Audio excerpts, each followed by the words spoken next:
Mr. Walsh, would you have our invocation, please? Yes, please bow your heads. Heavenly Father, thank you for this gathering tonight. Lord, help us to make wise and thoughtful decisions. Be with those that need comfort. Bless our first responders and keep them safe. As we conclude tonight, give us safe passage back to our families. In your name we pray. Amen. Mr. Davis, will you lead us in the pledge, please? I pledge allegiance to the flag of the United States of America and to the republic for which it stands, one nation under God, indivisible, with liberty and justice for all. Everyone may be seated. I'd like to welcome everyone out. We've got a good crew in the gallery tonight. We're always glad to see so many of our constituents with us. First order of business would be roll call. We'll do that check in electronically. Hit the plus if you're here.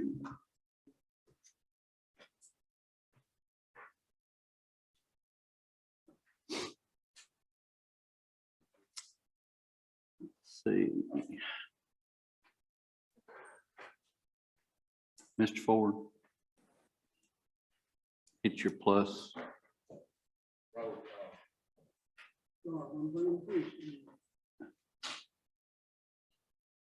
There we go. I think record 19 present, 1 absent. Thank you.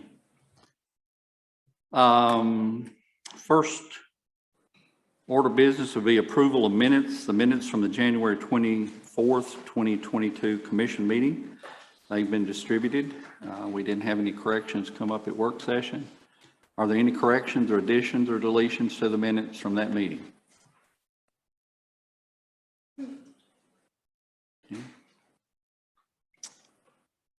Mr. Ford, you're recognized. Make a motion to approve. We have a motion by Mr. Ford to approve. Ms. Baker makes a second. All in favor, please say aye. Aye. Any opposed? Okay. Minutes are approved. In the way of announcements tonight, would very much like to recognize a young man that's no stranger to a lot of us, Miss Atwood's son, Rob, who just basically single-handedly, I'm sure he had a little help, but won the state championship for Trousdale County in wrestling for the first time ever. Rob is a sophomore, 16. So we're certainly expecting it to be a three-peat since he's only a sophomore. So that's quite an accomplishment and very, very proud of him. Just wanted her and everyone to know that.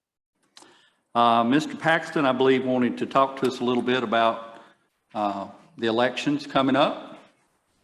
So, Mr. Paxton, you're recognized, please, sir. I just wanted to remind those of you who have not yet pulled a petition and are planning on running to please come and do that. If you can't get there, if you work out of town and it's just too hard, you can send someone to come pick that up for you. So I would encourage you to do that. At this point, we still have lots of spots that in our districts that are not filled yet. So, and if you have decided not to, I understand that. We would encourage you to maybe talk to some folks you think would make a good commissioner to fill your spot, and please encourage them to come in. April the 7th is the deadline to get those turned back in. Thank you. High noon on April 7th. Is that correct? Yes, sir. Okay, thank you. Can you give us some indication how many have picked up? Just numbers, not names, please. Certainly. We have 2 in District 1, 1 in District 2, 1 in District 5, 1 in District 7, 3 in District 8, so good job, District 8, 2 in District 9, and 2 in District 10. Thank you, Mr. Paxton. Commissioners, anyone have any additional announcements for the group? Mayor, did you have anything in the way of announcements? I'll cover it in my mayor's report. Okay, all right. All right. We'll move on to the agenda. You had a revised agenda that we sent out. We gave you for the few things that have come up since the first one we put together. You should have that there at your desk. There's one item that was inadvertently left off of that we want to add under other business. This was a motion that came out of the Budget and Finance Committee, and that was to add a emergency increase on EMA pay. We will take that up under other business item 2 without any objection. Are there any other additions to the agenda? Mr. Harsh. Move to set the agenda. Have a motion to set the agenda, I assume with that addition? Yes. Okay, Mr. Clarity, Second. have a second by Mr. Clarity. Motion by Mr. Harsh and a second, Mr. Clarity, to set the agenda with the one addition. All in favor, say aye. Aye. Aye. Any opposed? Okay, our agenda is set. If there are any citizens in our midst that would like to speak to any of the items on the agenda, we'd like to ask you to come up and sign in at this time so that we can recognize you at the proper time. Certainly, if you have business, if you're one of the petitioners, such as the zoning requests and things, you don't need to sign in. We would automatically recognize you if we need to. But if there's anybody in the public that would like to speak to any of our agenda items, we would request that you sign in so we can call on you at the proper time. Anyone wish to speak? Okay. Move on to next item of business. Number 9 is Director of Schools Quarterly Report. Dr. Satterfield.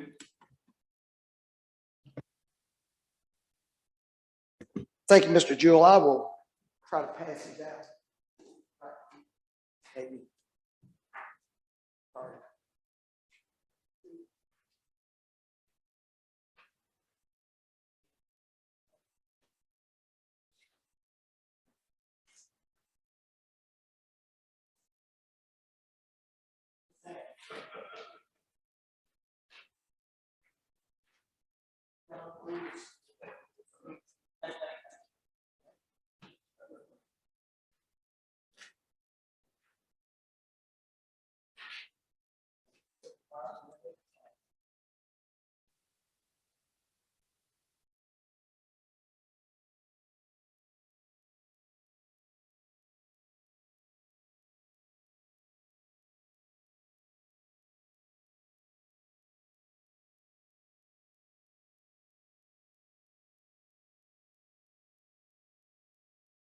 Can I have one?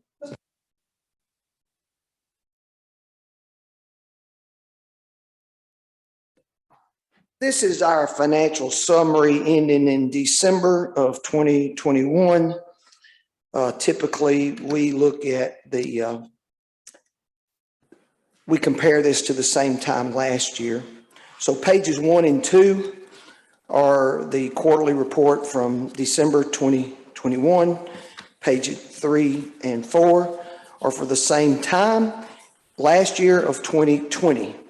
So the current is highlighted in yellow. The past year is highlighted in blue. Those are where those numbers are written in, or the ones that are in blue. If you'll look at the top line item, 4110, current property tax, you can see that that's a little bit ahead of this time last year.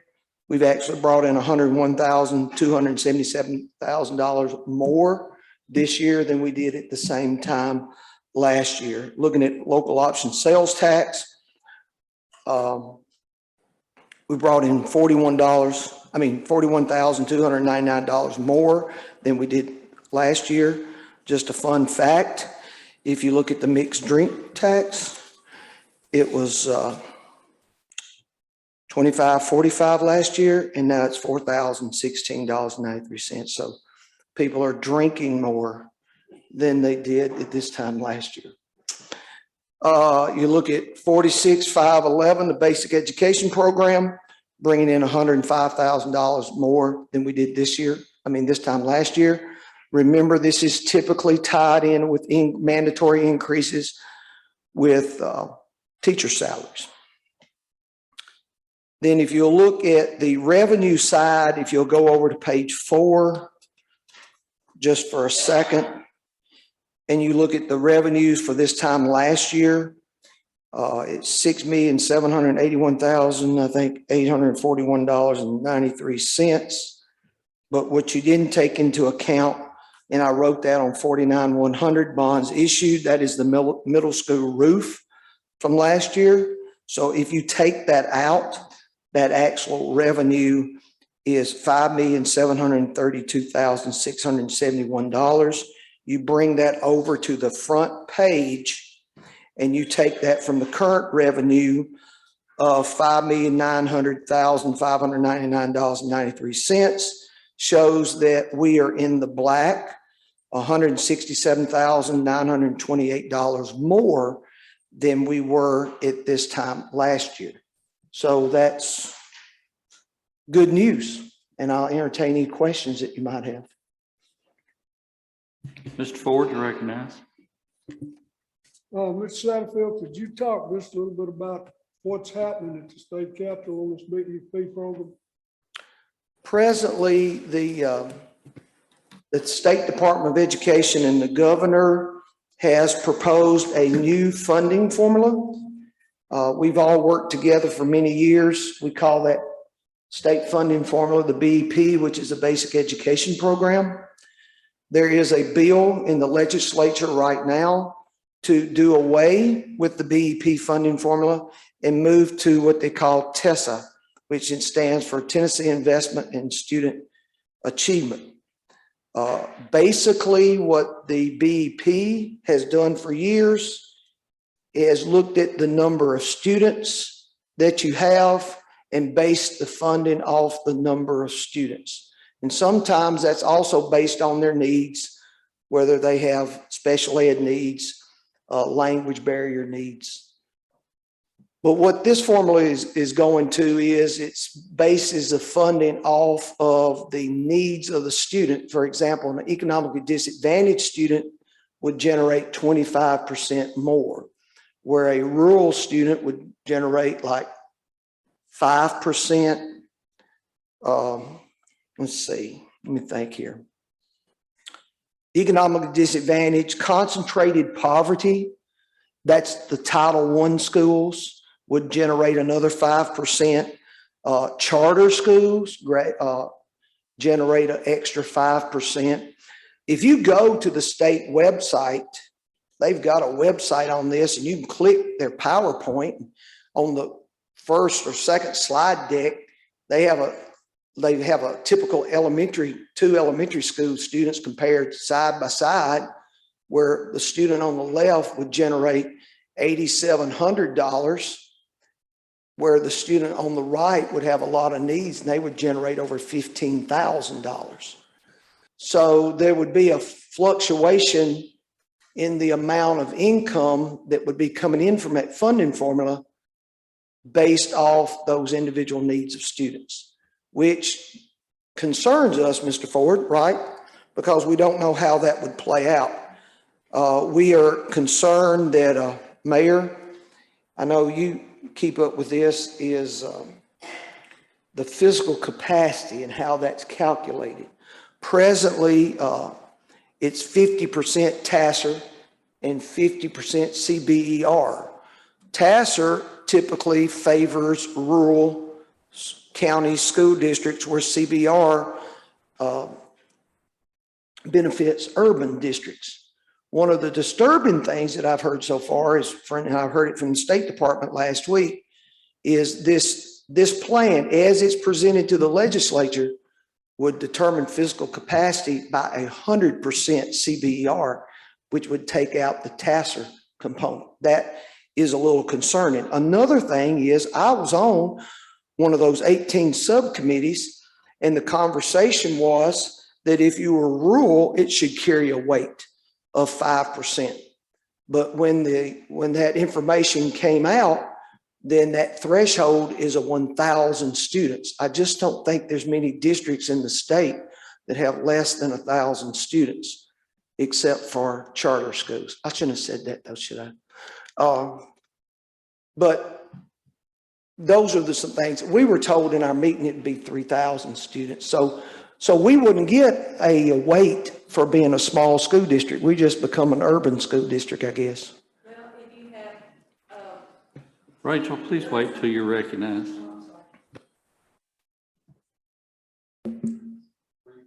Were you through, Dr. Satterfield? We'll take questions. Oh, I'm sorry.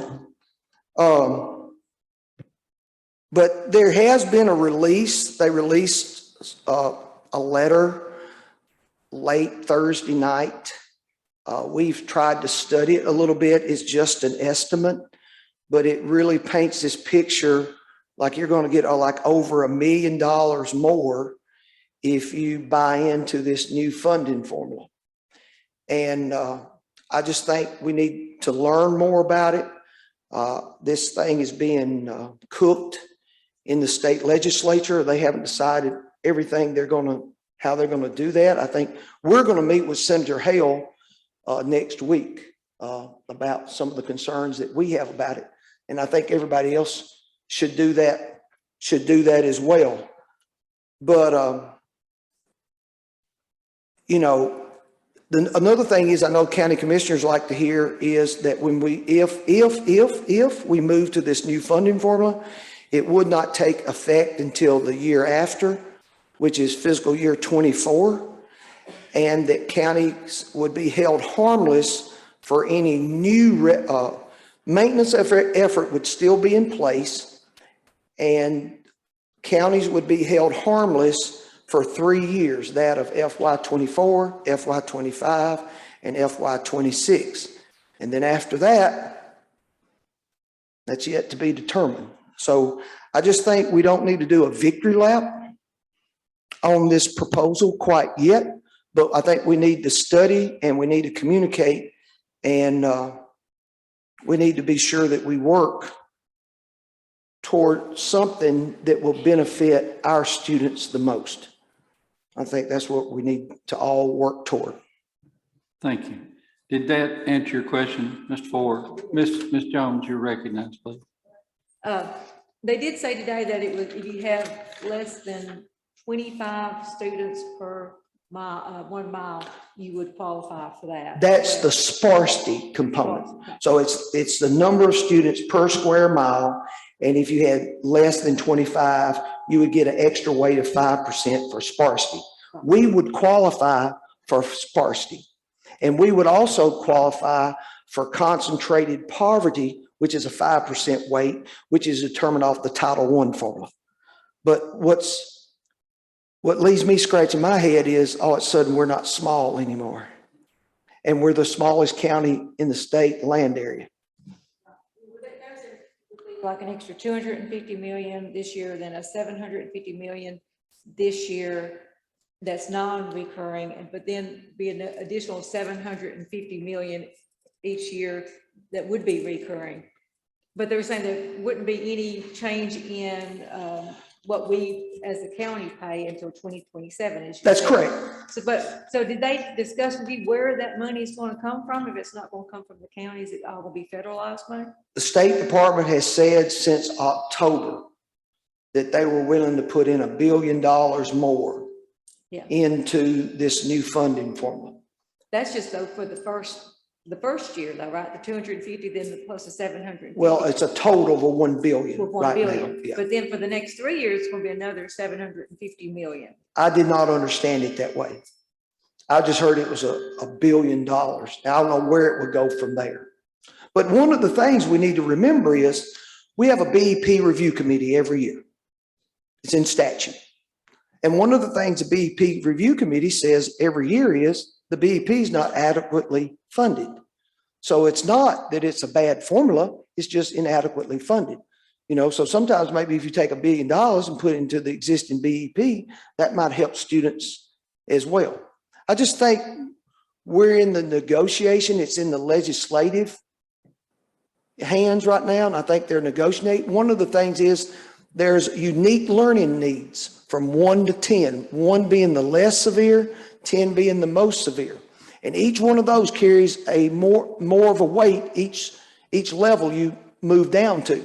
However, the State Department has yet to tell us what disabilities go with those unique learning needs. We don't know. They're kind of holding that close to the vest. So I think, again, we just need to watch, ask, communicate, and see where this thing goes. But it's in its early development stages right now, which means we need to be a part of the process at this time. Governor Lee has talked to Michigan about bringing down like 750 charter schools down here. Have you heard anything like that? No, I have not. No, ma'am. There is a lot still going on with this. The biggest concern we had with County Commissioners Association was not the immediate, was what happens at the end of that 3 years. And they're not carrying it beyond that. So I guess that's the wild card in this process right now. And how many times we know devil is in the details. And there's been a lot of headlines, I guess you'd say, or placeholders or things of that nature, and the details are still being worked out. But whether this is going to benefit us, hurt us, I think that's still, that verdict is still out. A lot will depend on how it finally comes down. Ms. Jones, did you have something else? That is what the take that I got from it today, though, was that it would be 750 million for the next 3 years. That would be a reoccurring. I'm not doubting that. I'm just saying that we were told that they're going to put $140 million. I don't know what that breaks down per teacher per school, but they were going to put $140 million into teacher salaries this FY23 year. And then they were going to put $1 million maybe for each school district, but I think they're about to change their mind and break that up on a per pupil ratio. But when it was first pitched, that they were going to give each school $1 million to put in a high demand, high wage career technical program. And they were going to do that. That was just going to be for 1 year. And then once this got voted in FY24, then we would see the full $1 billion put into this new formula. But it changes by the day. And you work in the senator's office, right? So you may have privy to a little bit more information than I have. Any other questions for Dr. Satterfield? Seeing none, thank you, Doc. We appreciate it. Thank you, sir. Thank And you. like I say, we just need to monitor this and realize it's still in the works. Next, we have the mayor's report. Thank you, Mr. Chairman. First of all, announce, if you kind of reiterate, I'm sure you received the email from Greater Nashville Regional Council about the next strategic planning session. They've scheduled it for March 9th at 6 o'clock. It's supposed to go to 8 p.m. and that will be here in the courthouse. If I could get a show of hands, who would be available to attend that meeting on March 9th? 1, 2, 3, 4. That is a Wednesday. Should be the second Wednesday of the month. So,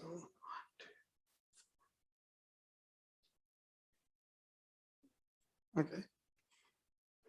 So about 6 or 7. I'm sorry, I couldn't tell. Some went up and some went down. About 6 or 7.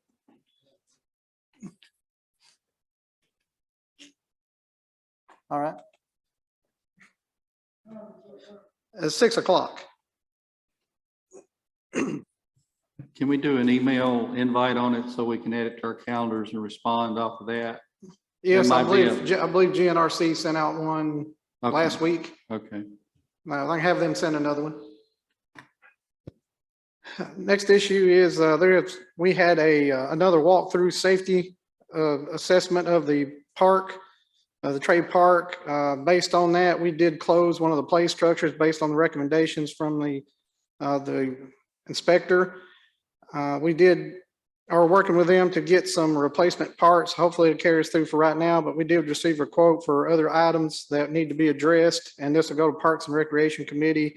But I will let you know that amount was $36,610.93 to do repairs on the various police equipment. And again, that item's going to go to the Parks and Recreation Committee. It'll be this Thursday at 7 o'clock. I received an update from TDOT on the four-way intersection here at Highway 10 and 25, 141 on Halltown Road, which is by the Dailies and New First National Bank. That bidding was actually moved from December 10th to March 25th. One division of TDOT asked it to be moved to address some issues. So it did not get bid on March 10th. It got moved, December 10th, it's moved to March 25th letting.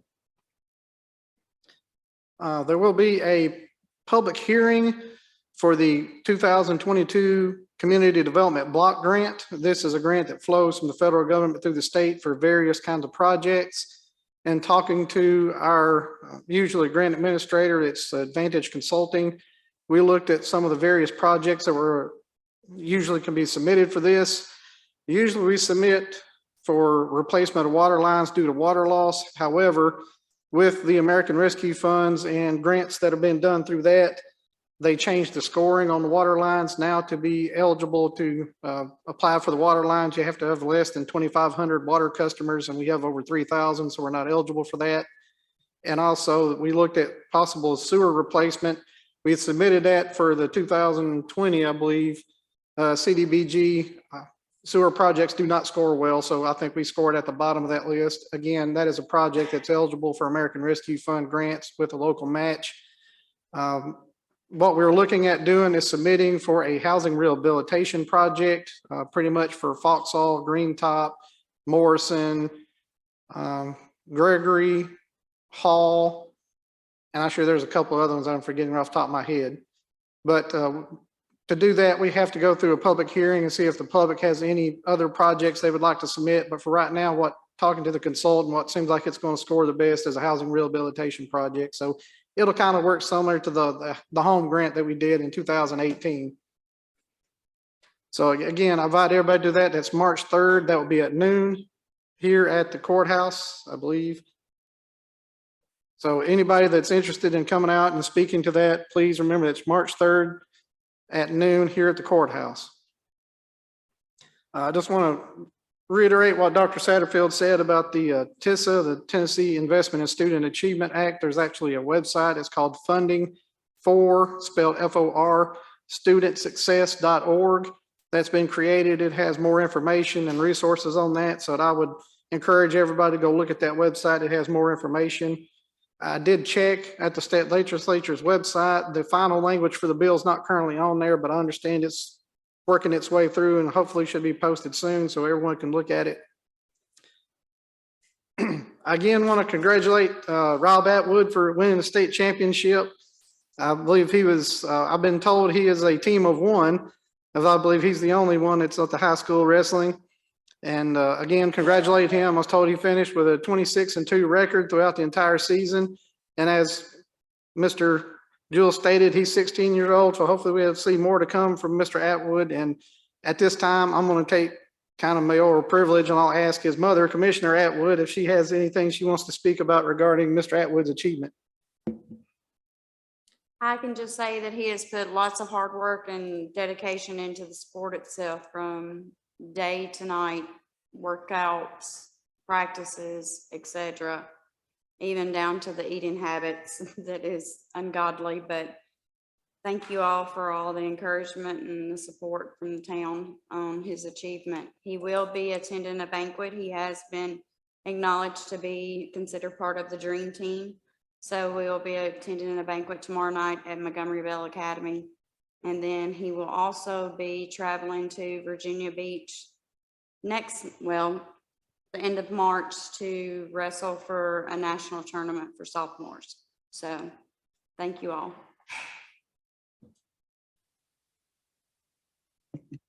Again, congratulations to Mr. Atwood.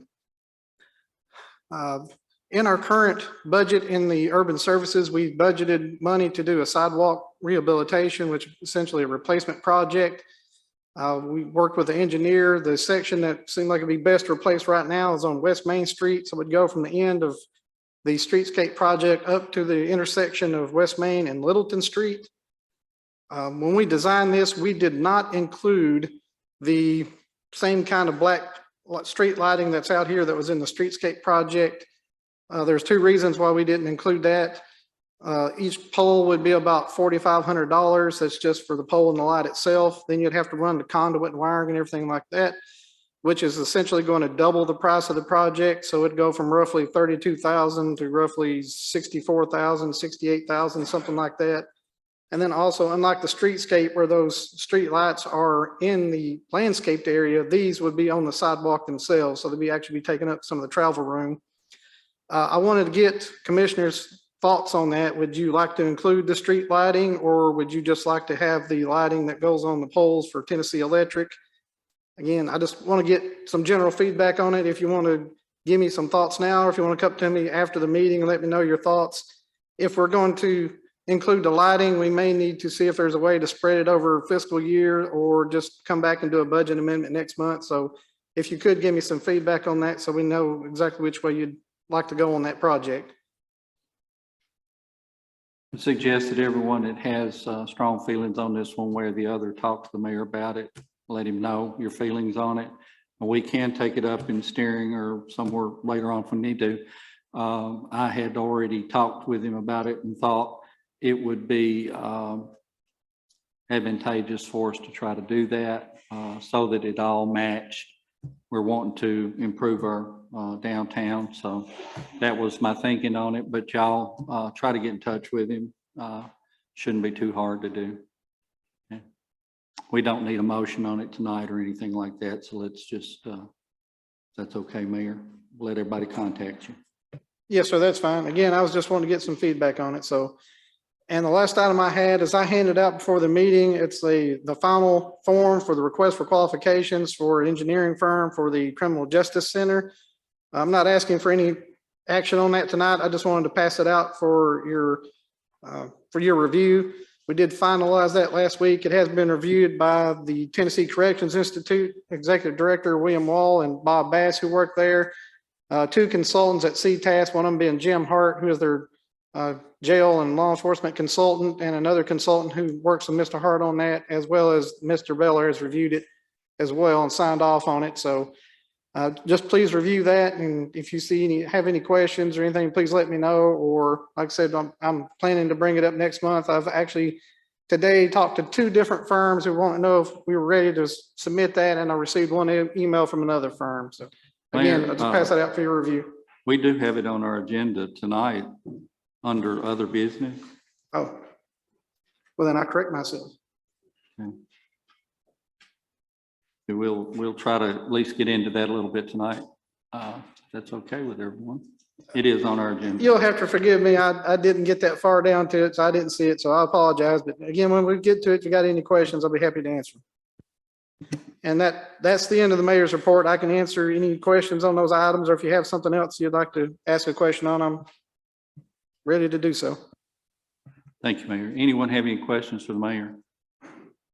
Commissioners? Okay, see none. We'll move into committee reports.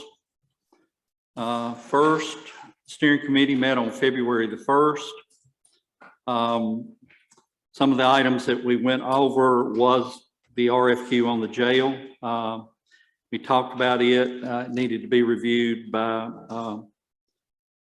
Mr. Beller, and we wanted, I think Bob Bass at that time, we wanted his recommendation on it as well. So having received those things is one reason that we went ahead and put it on the agenda for tonight. We want to try to move forward with that process as quickly as we possibly can. We announced that there was a call budget meeting scheduled at 6 o'clock covering the wage study. We discussed the grant on the traffic lights that the mayor has already talked about. There was an item brought up about the intersection traffic lights, and that was supposed to go to bid December 10th. As the mayor is corrected now, that's scheduled for March 25th. And question about adding battery backup to the project on this, and some signs that TDOT needs to spec out for us. We discussed the moving of the water lines, utilities and things, and that should be included in the project itself. Running a notice in the Vidette for a 3-year transportation plan. And I believe that was the major items. The wall on Gravelly Hill is to be starting construction as soon as weather permits.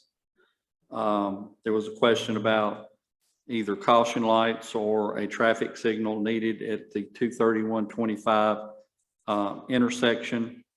And we've requested a traffic study be done. They did one a few years ago, and we were just under the threshold of them feeling like it needed to be done. We feel like with the added traffic that's going through there now, they probably will meet their threshold if they haven't raised their limits on it. But we're going to request that being done. And there was some discussion about parking in the downtown area. And that was basically what we did with steering committee. Members of steering, did I miss anything? Okay.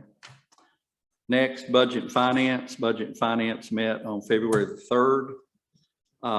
We went over discussions of the ARPA funding and the compensation study in great detail.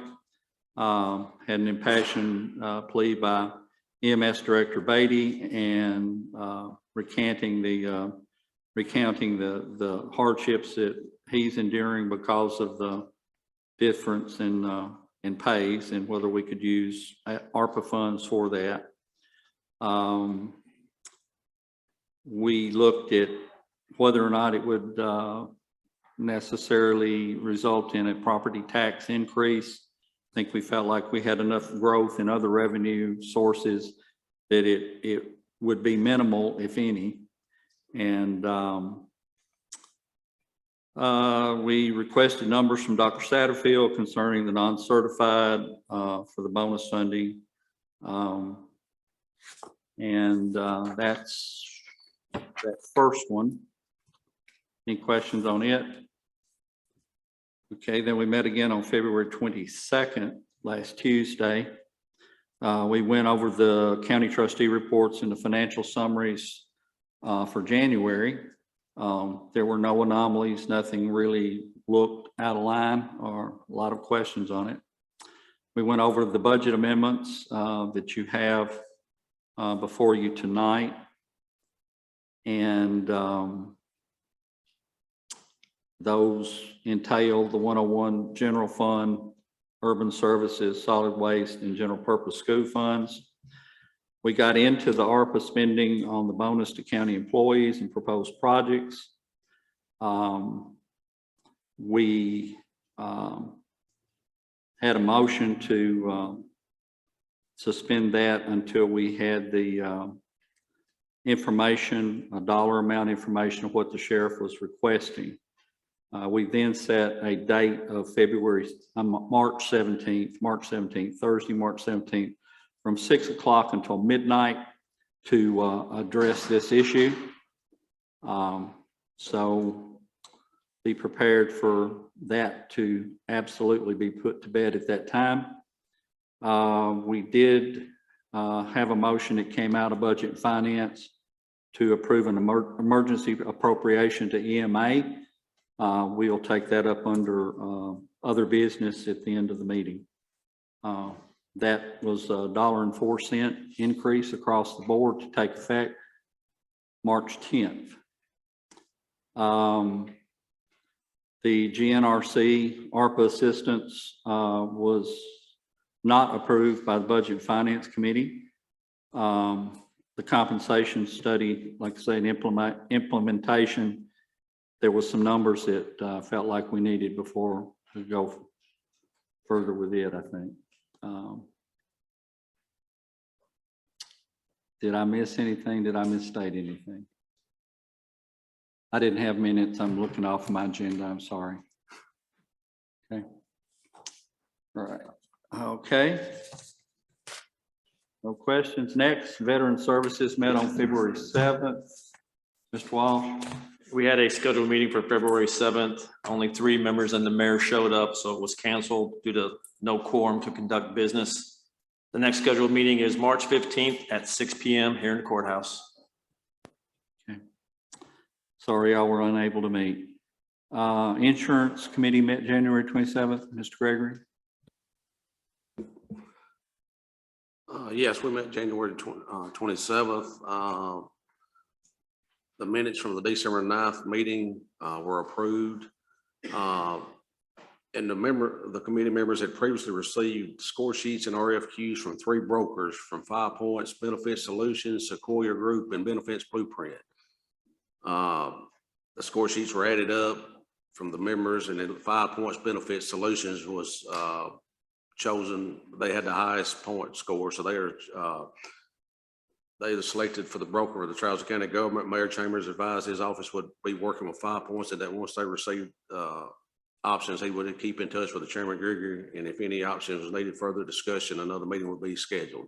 So we're just hoping with them now and the mayor, I'm hoping we can get a better insurance package or something, especially for the family package for the health insurance for the county employees. And I'd just like to thank, we got a Parks and Rec meeting this Thursday at 7 o'clock, March the 3rd. Parks and Rec, March 3rd. At what time? 7 o'clock. Are there any other committee reports? Any other committee announcements as far as meeting time? Mr. Harsh, you recognize? Yes, I'd like to announce that the audit committee will be meeting Monday, March the 28th before the commission meeting at 6 o'clock. Thank you. Any other? I had a question. Ms. Baker? We had entered into an agreement with Sumner County for the veteran services. How is that going? Are they providing services, or have you heard from them? Yes, they've been in twice. 2 of the other dates they were supposed to come in, we had ice storms and whatnot, so they weren't able to come in. It seems to be going pretty well. I think the last time she had 5 people in the office and several phone calls and whatnot. And I think in January, she had 5 people in the office and several phone calls. So, and we're getting more and more interest in it. So the numbers showed me initially, she was drawing it up. It's on the data we asked them to keep track of. She was just asking format, but the numbers she showed, there was an increase from January into February as more and more people know about it. And we talked about ways to get the word out during using social media. She actually went to, I think, the assisted living facility, nursing home, and some others here in the community, and has a scheduled meetings with the administrators of those facilities, and wants to get in there and start meeting with veterans that are inside those facilities. So so far it seems to be going very well. Of the veterans she's assisted, they've spoke very highly and really appreciated the assistance. Thank you, Mayor. Did that answer your question, Ms. Baker? Thank you. Okay, any other questions? Okay, we'll move on into our active business. First item is appointments. We have 3 appointments recommended to the Agricultural Board for 2-year terms. Dwight Jewell is the commissioner. Van Thompson is a farm man. Katie Mae Harper is farm woman. That's the 3 that were sent over to us from Mr. Evans. Mr. Harsh. Move to approve all these appointments. Okay. Have a motion to approve. Ms. Jones has a second. Any further discussion on this? Any discussion? Let's vote with our console on this one. It's just a second to get it ready.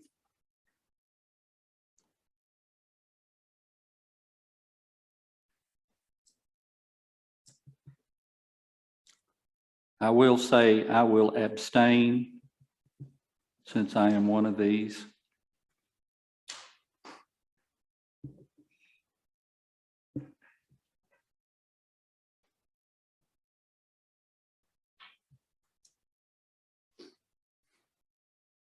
Go ahead and record your vote.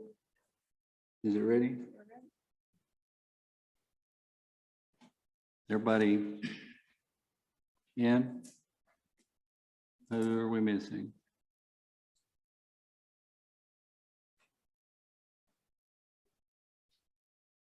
That's all. All votes in. Anyone like to change their vote? Record the vote, Madam Clerk. 18 yes, 1 abstain. 18 yes, 1 abstention. It does pass. Okay, next we'll move into resolutions. This would be in your amended packet. First resolution is 2022-03747. This is a vehicle transfer between departments. There's a tractor and mower that's no longer being used by the highway department. They feel like there's some useful life left in it. It could be used by other departments. So Mr. Scruggs is generously going to extend this over to Public Works so that they can have this John Deere tractor and a boom mower. There's no money involved. It's strictly transferring it from one department to the next. Any questions on it? Have a motion? You do, sir. Motion to approve. Okay. Mr. Gully has a second. And we do have a motion and a second. All in favor, please use your console.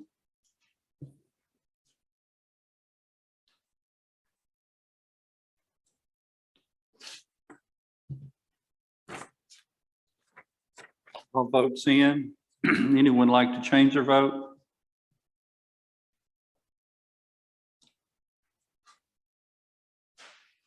Got them? 20 yes. 19 yes, 1 student. Yeah. 19 yes. Does pass. Thank you.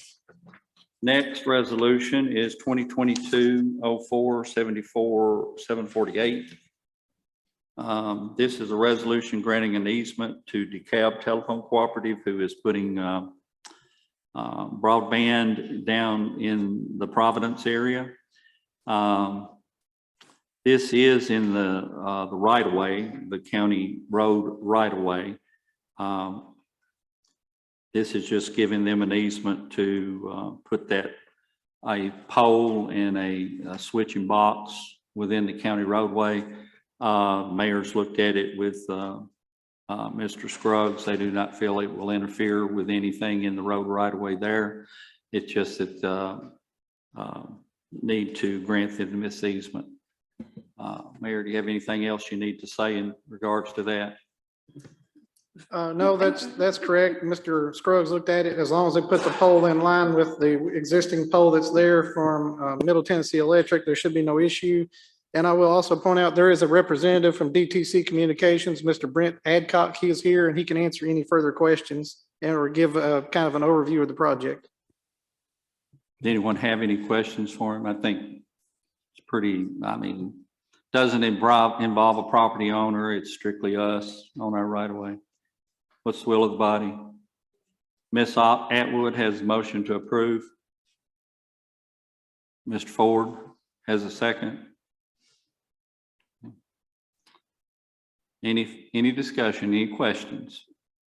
Okay, seeing none, would you record the vote, please?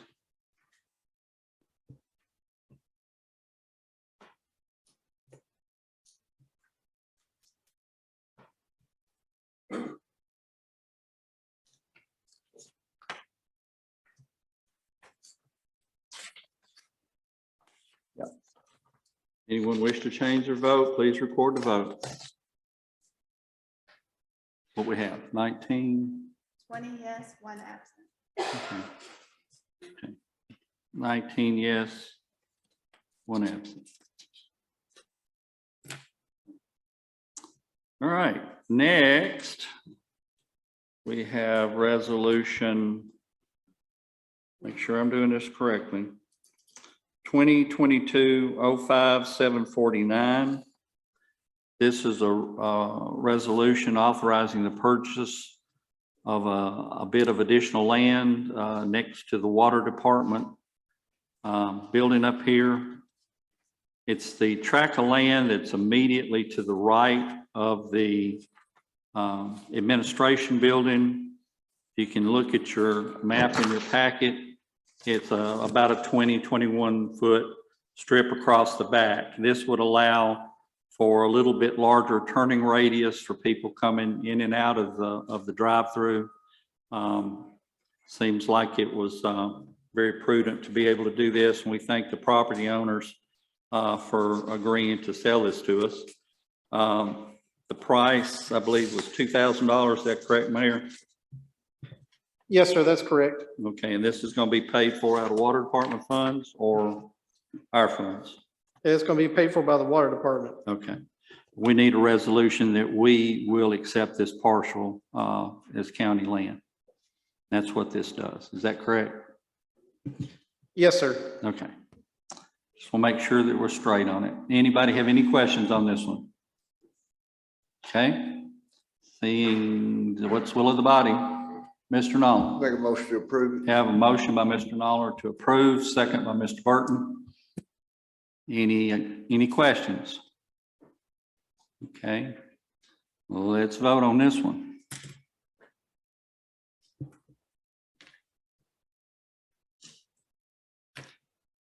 All votes in. Anyone wish to change their vote? I think I've got one left. There we go. All votes in. Please record the votes, Ms. Clerk.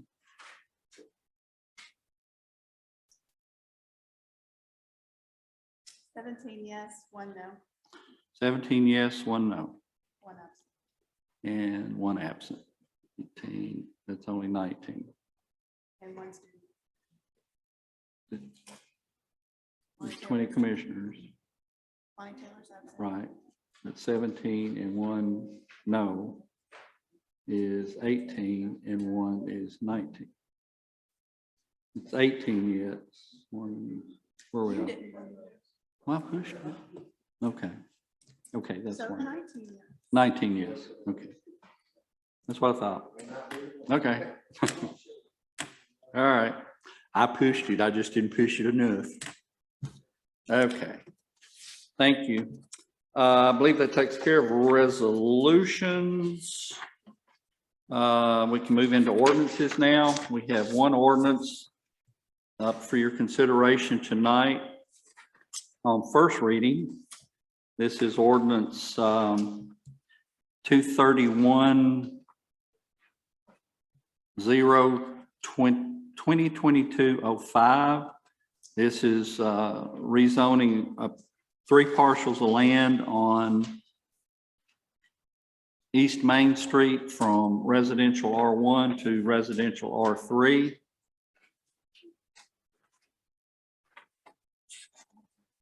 This is our first reading on this ordinance. I will abstain for cause on this. I am one of the adjacent property owners. That does not necessarily mean I'm against it. It just means that I don't feel like I should be voting on it. Okay. Are there any questions on this one? We have representatives here to answer them if you need to answer any questions. What's the will of the body? Ms. Baker? Make a motion to approve. Ms. Baker makes a motion to approve. Mr. Harsh makes a second. Okay, any further discussion? Seeing none, let's record our votes.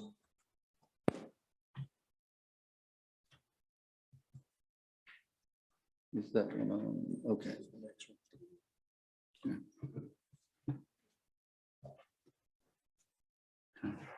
All votes in. Anyone wish to change their votes? Please record the votes, Madam Clerk. 19 yes, 1 absent. Okay, 19 yes, 1 absent.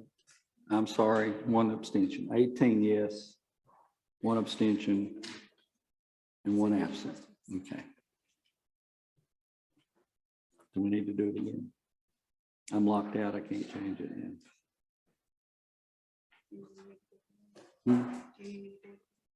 Probably. Can we revote this one, folks? I'm sorry.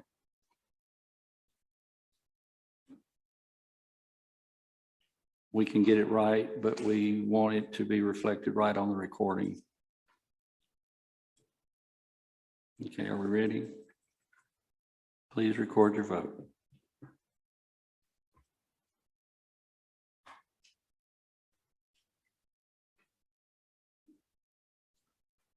Okay. Now, what's your vote? 18 yes, 1 abstention, 1 absent. Okay, thank you. All right.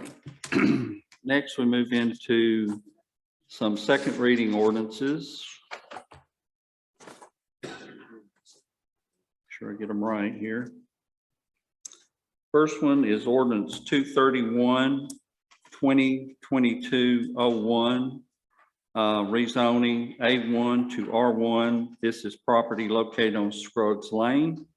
We will open public hearing on this ordinance. We do have one person signed in that would like to speak to it. Go ahead and Michael Eddy, do you like to speak to this? Just come to this mic and have about 3 minutes. Let us know what's on your mind, please. Sure. Basically, I'm just wanting to build a house for my mother. And we're wanting to split that lot so we can build a house for my mother. She's in her 60s and getting on in age. We'd like to build something that's a little bit more accommodating for her. And then there's another house there next to it that we're going to renovate, and my niece is going to live there so she can help take care of her in her old age, and that's about it. Commissioners, any of you have questions for Mr. Eddy? Mr. Ferguson, you're recognized. Motion to approve. Have a motion to approve by Mr. Ferguson. I'm sorry, we're not voting yet. I'm an idiot. Motion to close the public hearing. Motion to close the public hearing. Is there anyone else that would like to speak? Okay, commissioners, any one of you? None. Have motion to close the public hearing and a second. Motion by Mr. Ferguson and a second by Mr. Burton. All in favor, let's punch our button. This is a motion to close the public hearing. Let's do that by voice vote. All in favor of closing the public hearing, please say aye. Aye. Any opposed? Public hearing is closed on this ordinance. Now I would entertain a motion on this ordinance. Mr. Ferguson. Motion to approve. Have a motion by Mr. Ferguson to approve. Mr. Burton makes second. Okay, any further discussion on this one? Seeing none. Now we're going to use our little box.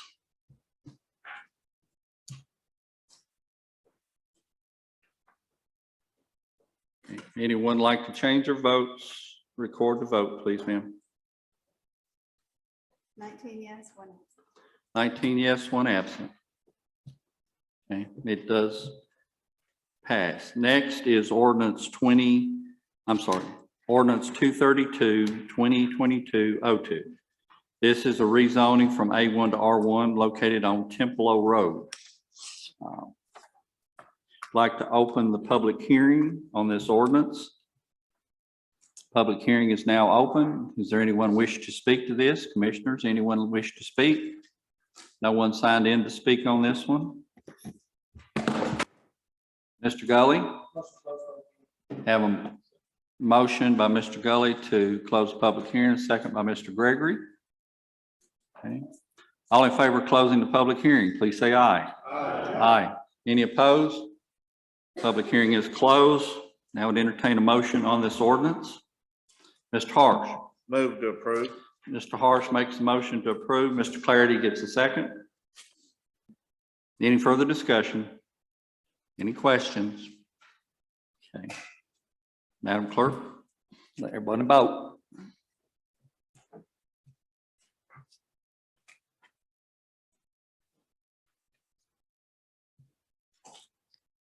All votes in. Anyone wish to change their vote? Please record the vote. 19 yes, 1 absent. 19 yes, 1 absent. It is approved. Next is ordinance 233, 2022-03. This is rezoning a parcel of land located on Pike Lane from A1 to R1. We'll now open the public hearing on this rezoning ordinance. Commissioners, anyone wish to speak? Had no one sign into this? Anyone wish to speak? Seeing none. Mr. Ford? Make motion close. Have a motion to close the public hearing by Mr. Ford, second by Ms. Atwood. Any further discussion? We will vote A to close the public hearing, no to keep it open. All in favor? Aye. Okay. Any opposed? No. So the public hearing is now closed. Would entertain a motion on the ordinance itself. 233, 2022-03. Mr. Clarity. Motion to approve. Have a motion by Mr. Clarity. Mr. Gregory gets second. Okay. Further discussion? Hearing none. Let us vote. All votes in.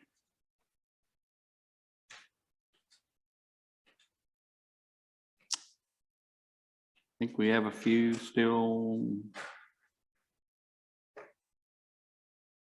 Mr. Gully, Mr. Burton. Okay. I believe all votes in. Anyone wish to change their vote? Mr. Nollner, I don't believe we got yours. Okay. Leave all votes are in. Please record the votes. 19 yes, 1 absent. 19 yes, 1 absent. It does pass. The next is an ordinance 234, 2022-04. This is an ordinance to set waste collection fees. This has to do with the roll-off dumpsters. This is an increase to try to bring in a little bit more revenue and be in line with some of the other jurisdictions around us. This is amending Title 17 on trash services. What's the will of the body? Ms. Atwood. Ms. Atwood makes motion to approve. Mr. Gully gets a second. Any questions? Any discussion? Please record the vote.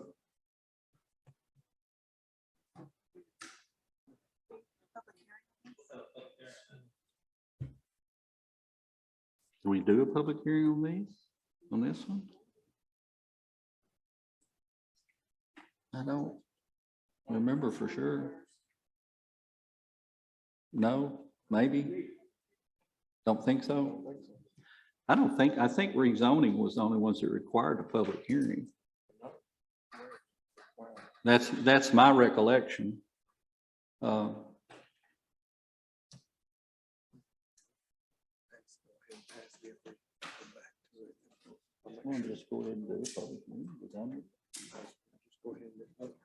Okay, just to be safe, let's go ahead and do public hearing. Public hearing is now open. Anyone like to speak to this issue? Commissioners, anyone like to speak? Seeing none, entertain a motion to close public hearing. Ms. Atwood. Ms. Baker gets second. All in favor of closing public hearing, please say aye. Aye. Any opposed? No. Okay. So we do have a motion already from Ms. Atwood and a second by Mr. Gully, I believe, to approve this. Any further discussion on it? Thank you. Now let's vote.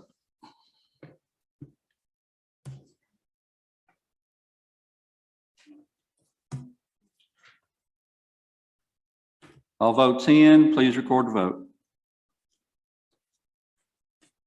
18 yes, 1 no, 1 absent. It does pass. Thank you, Commissioners. I appreciate your indulgence on that. We'll get into next budget amendments.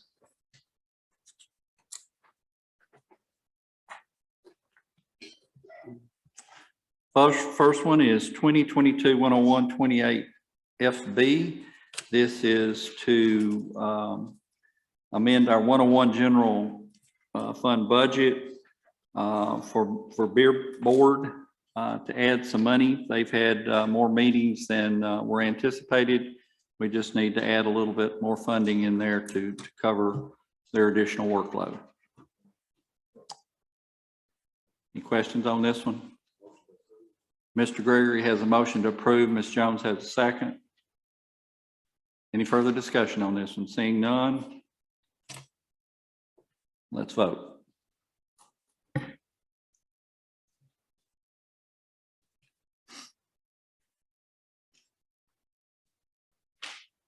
All votes in. Mr. Ford, try again. Okay, all votes in. Please record the vote. 18 yes, 1 no, 1 absent.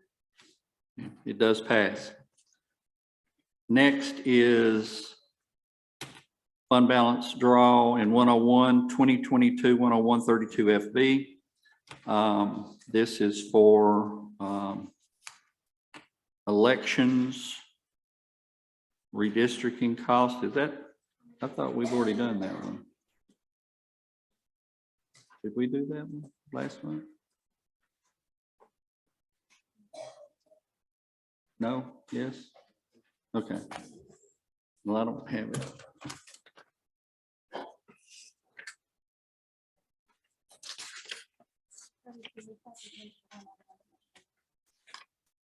I just want to make sure we're doing what we, I don't, is it in our packet? Okay. Okay, I see it now. It was out of order on this sheet. Okay, we'll take that one up later. The next one in order would be 2022 101 29R. Is that correct? Okay. That's what was throwing me. This is a request to amend our 101 general fund using the local government support funding, transferring this out of 101 into our 111 funds. This is to pay for the Little League light poles and lights. Okay. Mr. Gully. Motion to approve. Have a motion to approve. Mr. Burton. Second, please. Have a second by Mr. Burton. Any further discussion on this one? Okay. Seeing none, record your vote.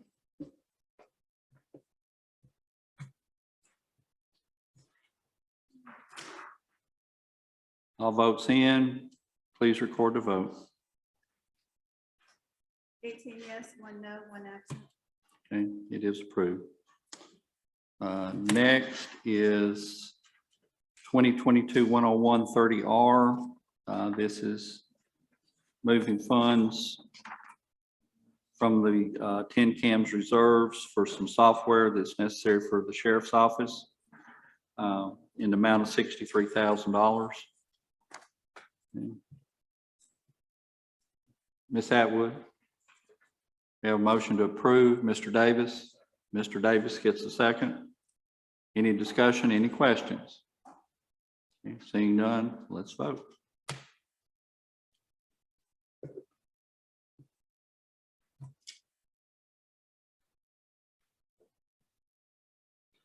Please record the vote.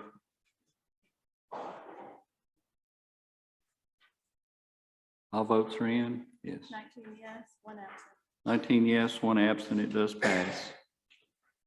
Okay. Next is 2022 101 31.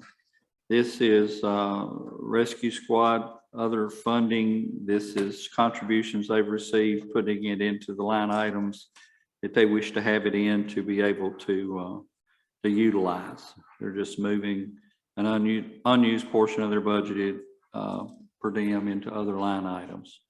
This is moving funds within the budget. Is that correct? Okay. Ms. Jones, I have a motion to approve by Ms. Jones. Ms. Russell gets a second. Any questions on this one? Seeing none, let's vote.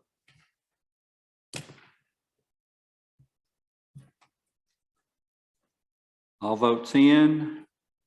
please record the vote. 19 yes, one absent. It does pass. Next, let's go back to 2022-101-32 FB. This is additional expenses that have been incurred for redistricting in a number of categories, slightly postage, printing, some legal notices, things of that nature. This is coming out of our 101 fund balance and being put into the election in the amount of 15, let's see, $610. $610, thank you. Any questions on this one? Mr. Gully? Motion approved. Ms. Jones has a second. Any further discussion? Seeing none, let's vote.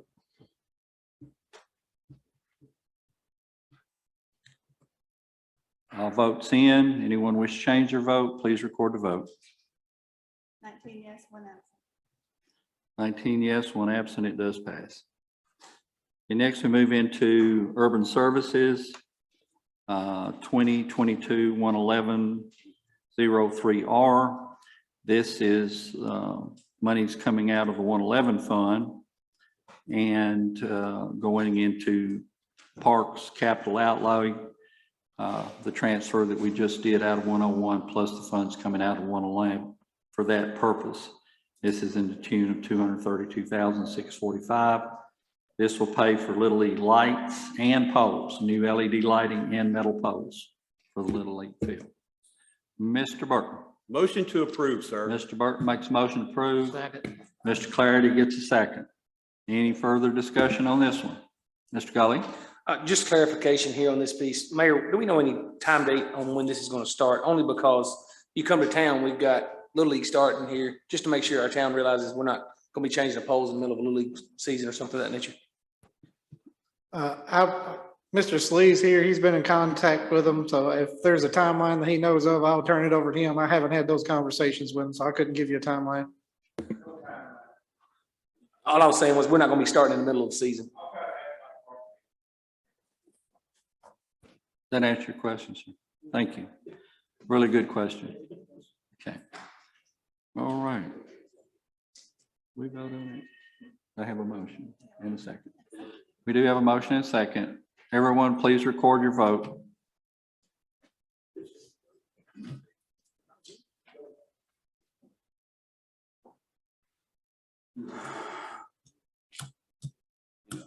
Okay, we have all votes are in. Anyone wish to change their vote? Please record the votes. 18 yes, one no, one absent. 18 yes, 1 no, 1 absent. It does pass. Next is in our 116 solid waste. This is BA 11601 FB CC for a truck. This is a request to from our fund balance, $34,000 going into convenience center vehicles for them to buy a new F-250 crew cab truck for the convenience center and workers and work use there. Mr. Clarity? Make a motion to approve. Have a motion to approve by Mr. Clarity, second by Mr. Whitaker. Any further discussion on this one? Seeing none, let's vote.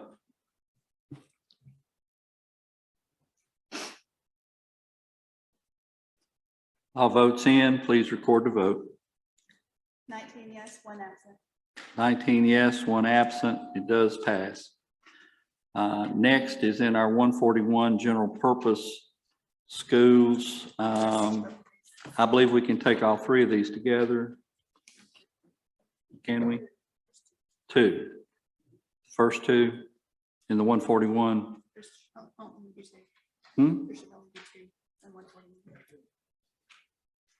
That's correct. Just 2. We'll take all 2 of these together. We can take these 2 together. Okay.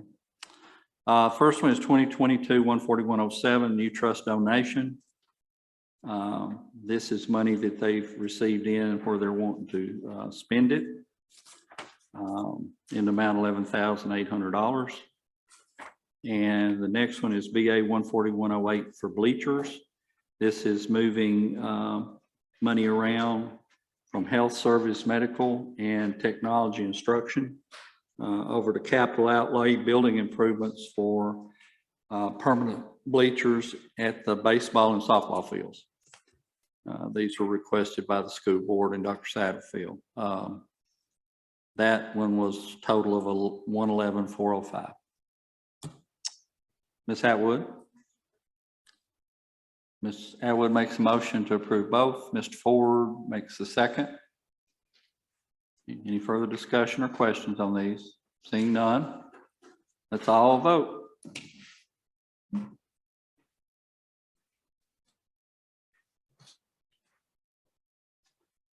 All votes in.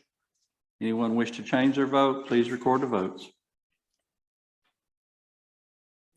18 yes, 1 no, 1 absent. 18 yes, 1 no, 1 absent. It does pass. Okay. Next, we'll move into item E, which is, pardon? I'm sorry. I just have a question. Yes. The medical personnel and the computer personnel, is that 2 positions that were eliminated to do the bleacher funding? I can't answer that question. Okay. Is Dr. Satterfield still here? Could you answer that question, please? Sir? That's okay. Oh. The moving the health services medical personnel, the 60,000 that we took out, was that position not filled, or why was those funds there? I guess, is that your question? Yeah, it just said Okay. medical personnel and computer personnel. I was just wondering if those were 2 positions eliminated. for No, the- they weren't eliminated. I don't have that budget amendment in front of me. If you,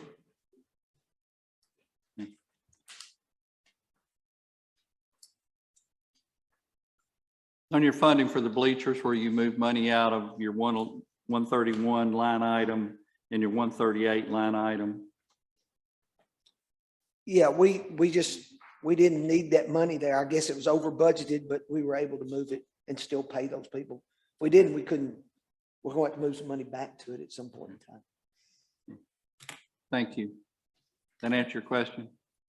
If it doesn't, just get with Dr. Satterfield send and an he'll be email. glad to I talk can- to you about it, I'm sure. Okay, since we've already voted on it. Okay.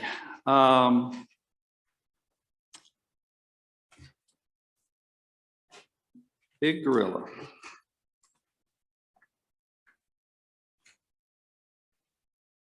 Next is the American Rescue Plan Fund spending approval. The ARPA funds 12702, COVID bonus pay. We were supposed to have some various figures, I think, to make a decision how we were going to do this. Mayor, would you like to present this, please, sir?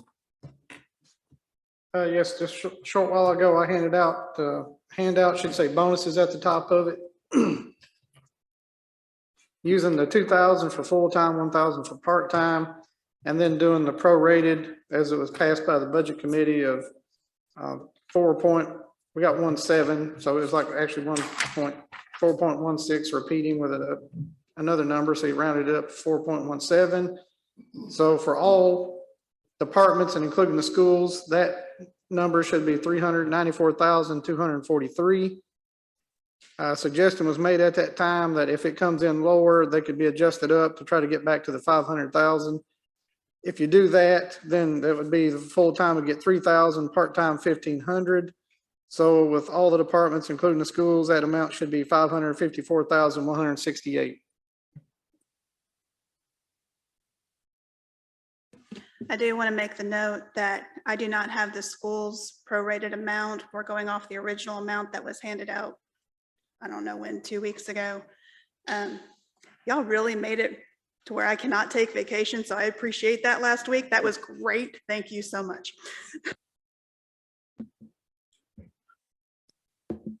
I assure you, we missed you. Mr. Gully, did you want to speak on this? Ms. Baker, I would think you like I to speak said on this? and asked last week, would this not be pretty easy, hard to do or easy to do? And it was referred to me that it was very simple to do. It's the only reason I say it that way. So I was thinking of you originally. It takes some time in that.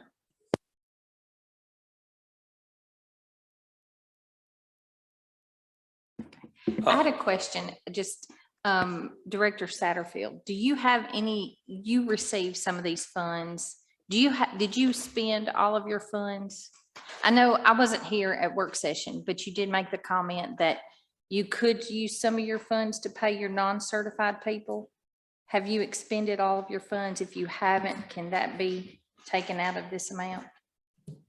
It was my understanding, I went back and watched the video of the work session. And you were talking about, you could Monday morning quarterback, and you probably could have spent some of those funds on your non-certified people, but you didn't.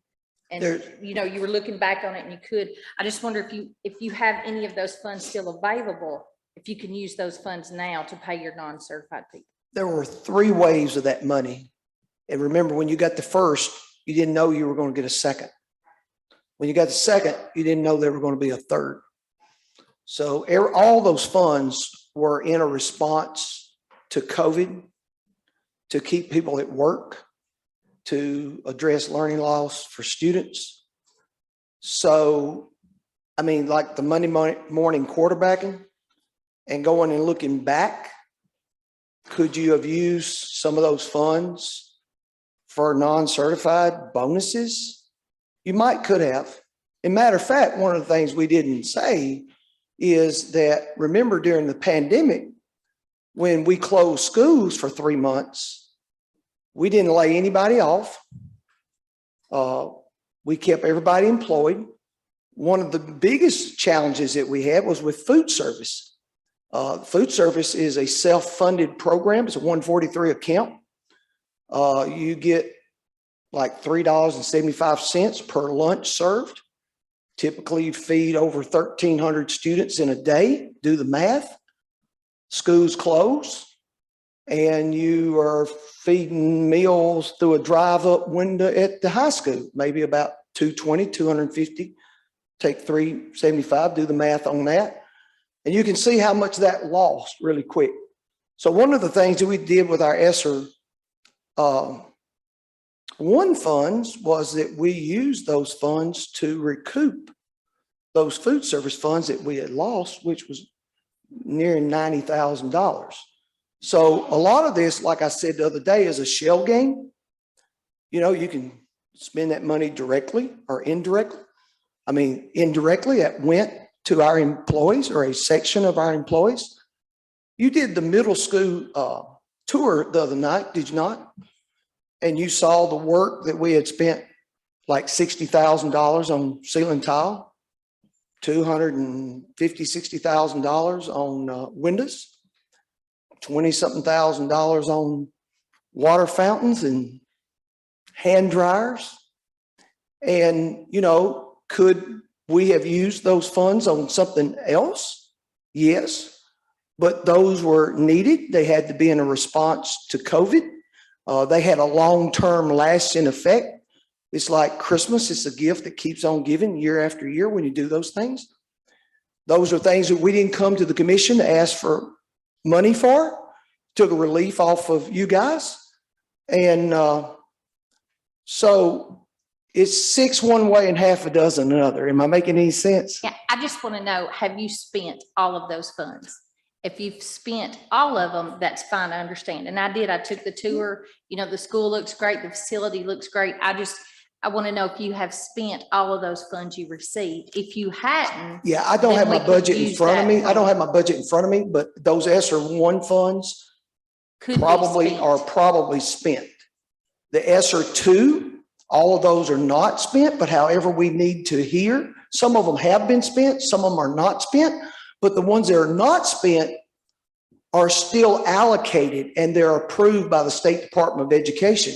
For example, is like we're paying for some positions for 2 years to address learning loss. We are using those funds for the summer learning camps for 2 years. Those are budgeted. We already have teachers hired, or signed up to do those things.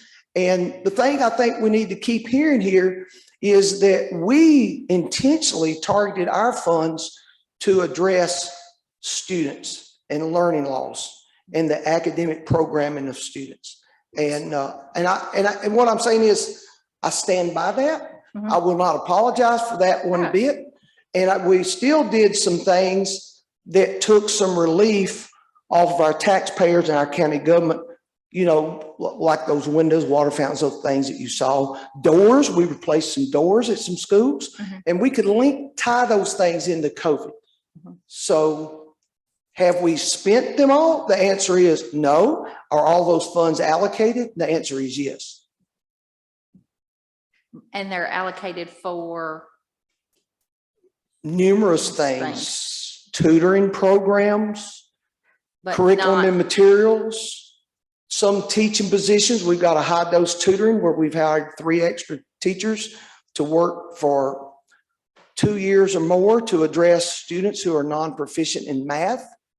I don't have that budget right here in front of me, but all those funds have been allocated and approved by the State Department of Education. And we could not be spending those funds if they had not been approved. I can't spend $1 until I have the entire budget approved. And that I think we got our approval letter somewhere in November, like November the 2nd. Like the rules changed all the way through. Like they reopened the application in July. And after we had worked on it in March and June. If you go back and look at our minutes, we approved that budget like 3 times because the guidance changed constantly. I hope I'm answering your question. I'm still not clear. I feel like I realize I know you do a great job with the schools, but I just think if you have any of that money left, that it should go to the non-certified people. And I think, the board was here at the meeting and we had talked about that. But I guess if you had submitted it, and so you had already submitted your budget saying that you were not going to pay your certified people. No, we never said approved. we never said we were not going to do anything. We made an But application based off the needs of our students and the needs of our district. And it had to be in a response to COVID. It has to address learning loss of students in those buckets. And that budget has to be submitted and it has to be approved. That budget was approved before we could spend $1. So that was ESSER 1 and 2. Is there a 3? Yes, there's a 3 as well. Has that money been allocated? Yes, exactly everything I've said. It's been allocated, budgeted, and we have started to spend those funds as well. And with all of your funds that you have received, you have not paid anyone that's not certified, correct? No administrative staff got a bonus. It was just for your We haven't paid any teachers. bonuses to anyone at this point. Okay. We have not paid any bonuses to anyone at this point. We do have in our ESSER 3, we have an approved component that our teachers, not our principals, not our superintendents, not our supervisors, those who are directly responsible to students, have an opportunity to receive $1,000 bonus if they do not miss more than 10 days of school this year. The idea that, again, that's in a response to COVID because we cannot mandate distancing, we cannot mandate masking, we cannot mandate vaccinations, but we did make an attempt to try to incentivize our teachers to make healthy choices so that they could work with students every day, because that's a key strategy in overcoming the learning loss that we've experienced. I think your custodial staff, your bus drivers, your cafeteria workers, they work on a daily basis with students as well. I'm sorry, and I don't mean to offend you. I think No. I want to be fair across the board, and I appreciate. what But the you're not teachers the do. one that will approve our budget. That'd be the State Exactly. Department of Education. Exactly.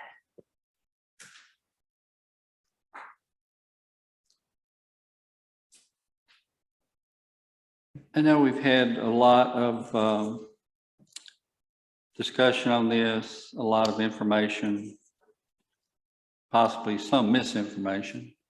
I think the biggest question right now is whether we're going to do the bonuses and if we're going to include school non-certified personnel in that. We had asked for your number of people that would be prorated and which ones, and we thought we were going to have that information.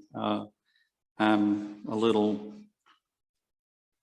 wish we had. I think it would have helped us if we'd have done that. I think in the meeting Tuesday night, you had assured us we would have it by tonight. And I don't recall that. I've never received a communication to that effect. We would have certainly produced anything you wanted. that's my recollection. Mayor, do you have a recollection on that? I believe we discussed it during the meeting that list will be given. I believe that was discussed during the meeting, if I remember correctly. I have no communication of that whatsoever, Chairman Jewell. Well, I'm I was sorry. here at the meeting the other night. I'm I sorry. heard y'all debated numerous different Yes, it was a options. lengthy discussion, but when it was brought up about prorating the bonuses. All we ask for that our non-certified be treated the same as the county employees. So whatever Well, I understand, y'all I do is appreciate fine that, with but us. technically, they are not county employees. They're your employees, your school board employees. This is our house taking money from our household to take care of your house and your household, which we have a responsibility to schools. That goes without saying. We absolutely have that responsibility. And we certainly want to honor that responsibility and try to take care of that responsibility. But it's a little bit hard when, in one way, you tell us that you could have used your funds to do this, but yet you're perfectly okay with us using our funds. Chairman Jewell, Chairman Jewell, let me address that. Wait, okay, just a second, let me finish. We understand that we can do this. It is perfectly legal for us to spend these funds this way.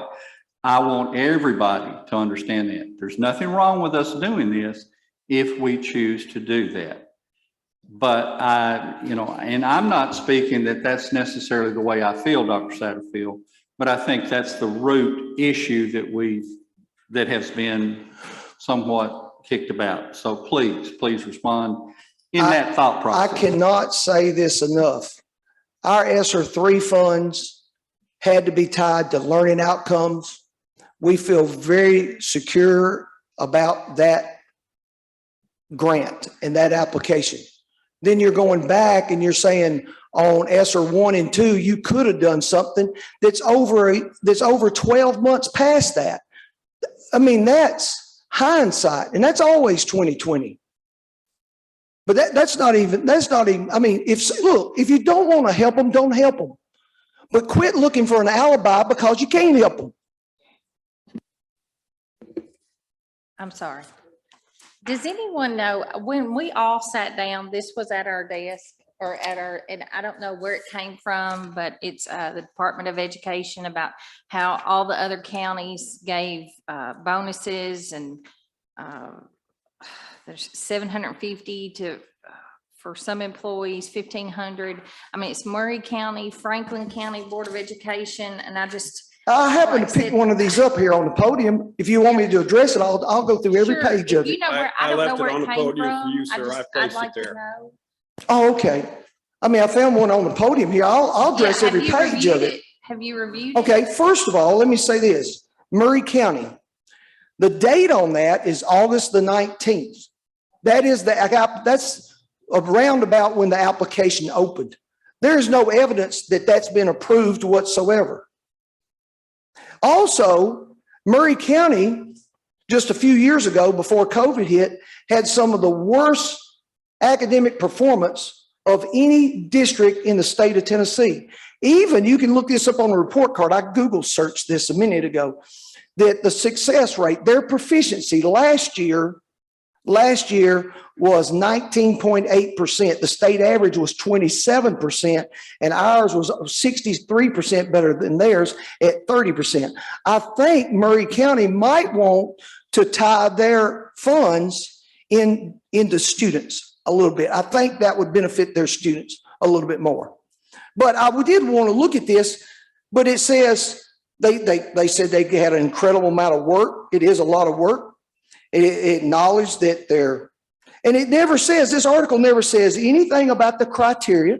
It never says anything what it was tied to. It doesn't tell us if it's approved. When you turn the next page, that's Franklin County. I've got cousins and stuff that live down there. Look at the date of that, April the 4th, 2021. The application wasn't even open at that time. It's gone through at least 3 divisions. So I don't know if that was ever approved. Nobody knows that. If you go to the 3rd page, it said the board agreed to approve that on March the 8th, 2021. These are the highlighted areas. And also that they talked about giving it to bus drivers. Bus drivers in Franklin County are on contract. They own their own buses. They're like a private contractor. And they even talked about that. They didn't even know if that was even logical or legal to do. They're a private contractor. When you turn over to the next page, it talks about new teachers hired. It says they hired additional 20 licensed teachers. They reduced class size. They put new HVAC. This was Murray County. They hired 20 additional licensed teachers. They reduced class size ratio. They put in new HVAC systems into an elementary school. They set aside $359,000 for summer learning programs. They put another $1 million in for a Grow Your Own to support paraprofessionals getting their college degrees. They set aside money for ACT prep. They hired $160,000 to hire a response to intervention coordinator. These are good practices for students. These are good things. We did some of the same things. They hired 2 additional counselors. Okay, Dr. Satterfield, I'm sorry. I appreciate you. My And God. I don't mean to upset you. I really don't. No, but let me ask you this. Let me ask you this. Let me ask you this. Chairman Jewell, can you help me with this? The other night, I did hear this the other night. Didn't you say, or somebody said, we can't tell the board how to spend their money?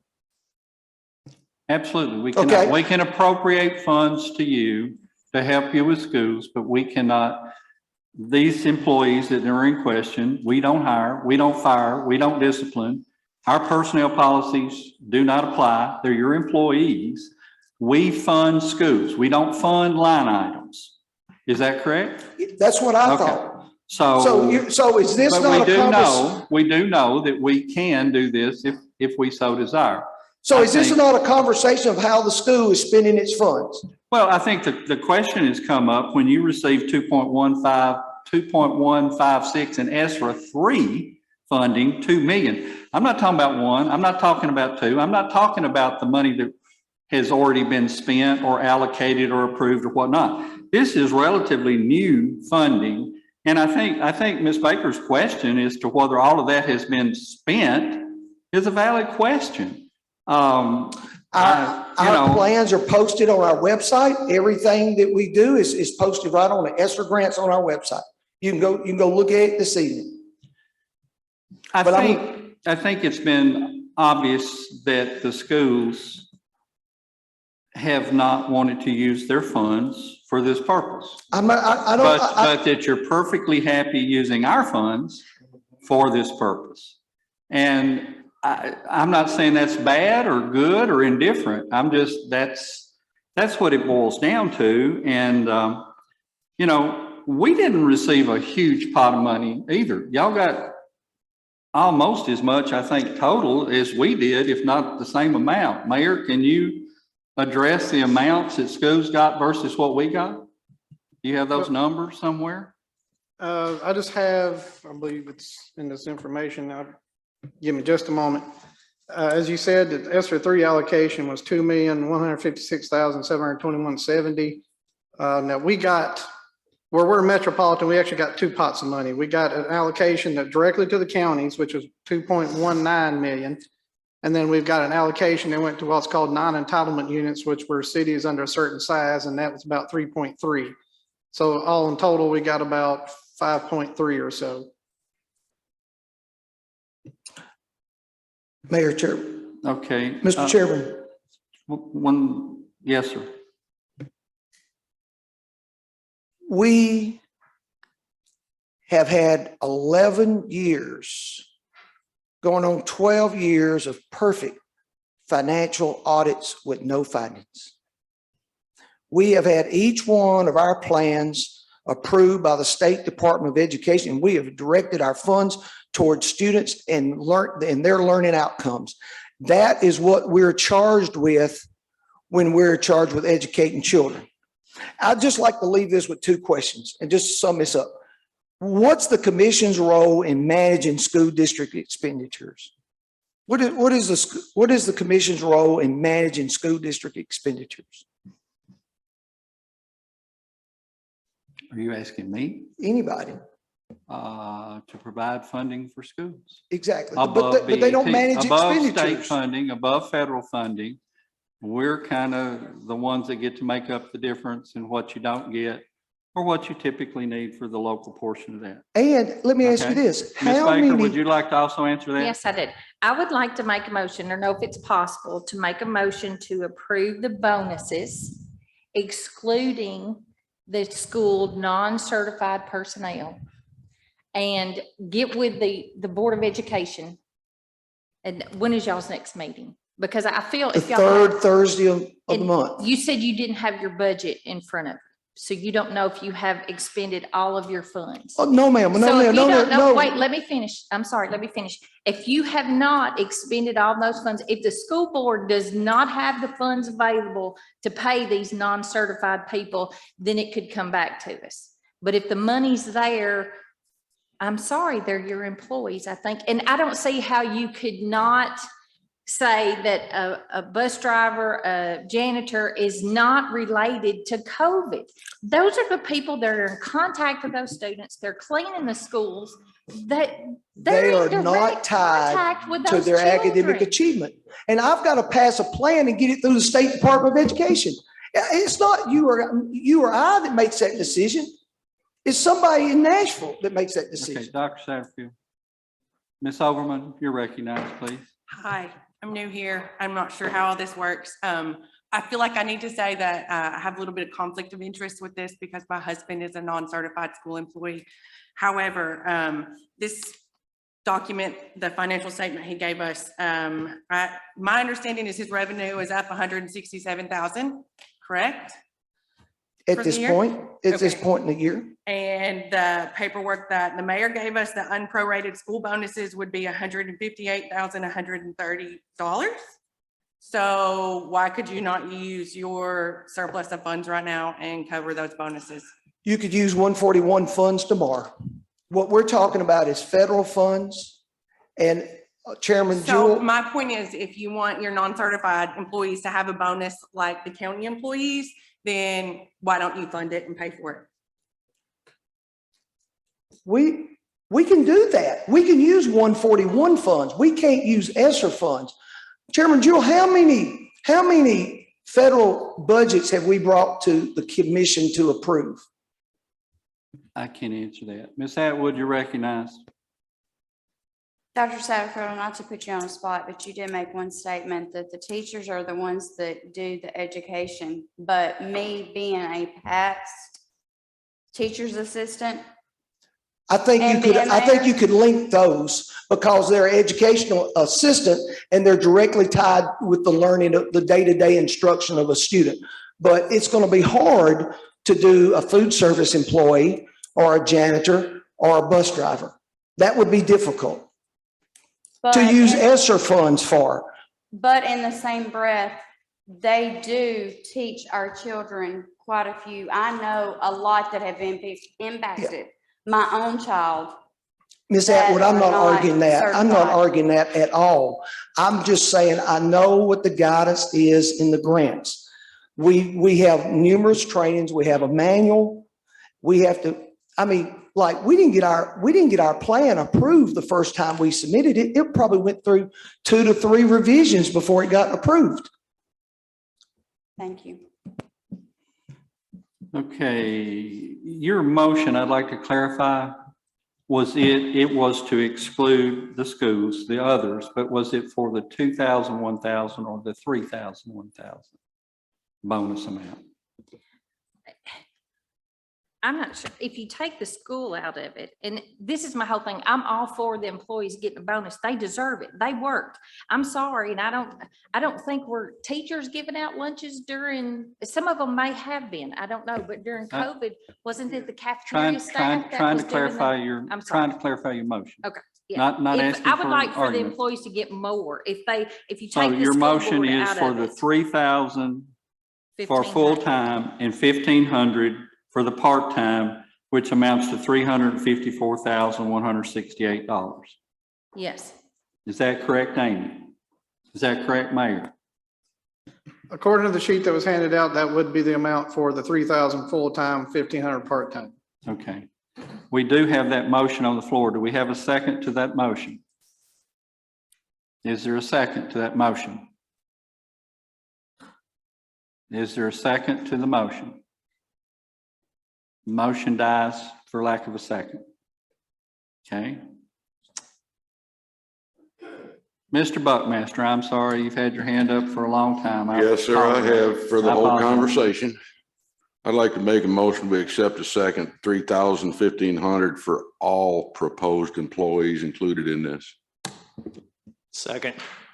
So you're saying including schools? Yes, sir. Total 554,168. Okay.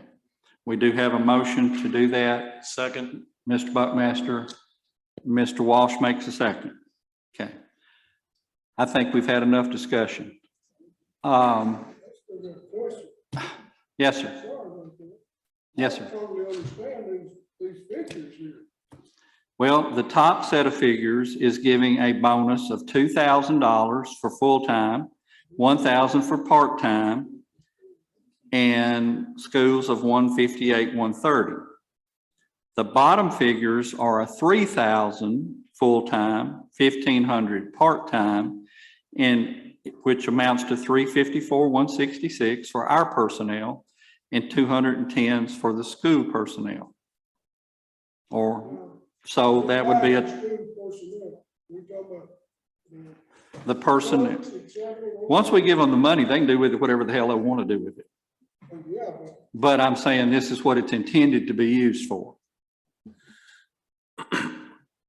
I think your school board stood here the other night and told you that they planned for that money to go. They planned for that explicitly money where we had said it was to going. go. So let's lay that part where it is. Okay, the school board has assured us that this is where this money will go. Dr. Satterfield has assured us that this is where this money will go.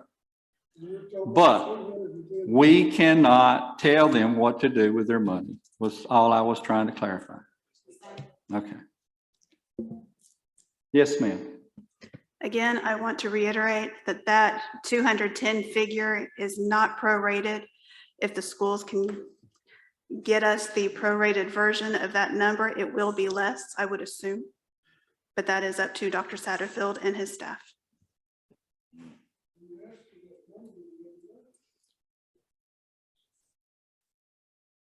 We did ask for it.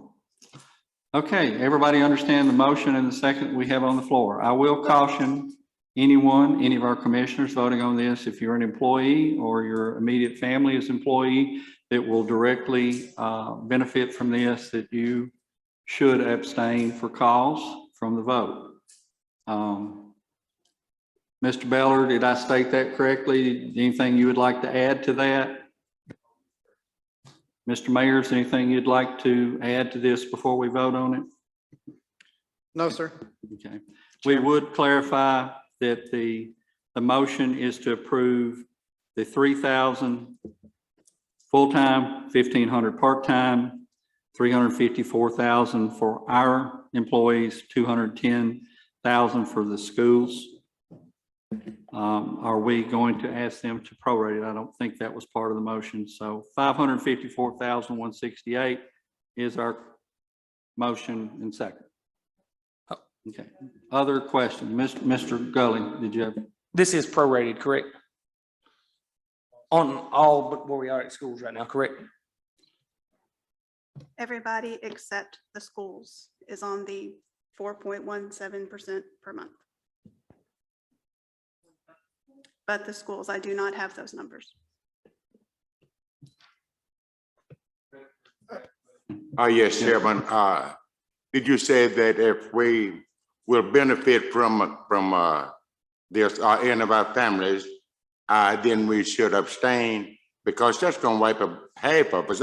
Do we abstain? I just state that we are employees.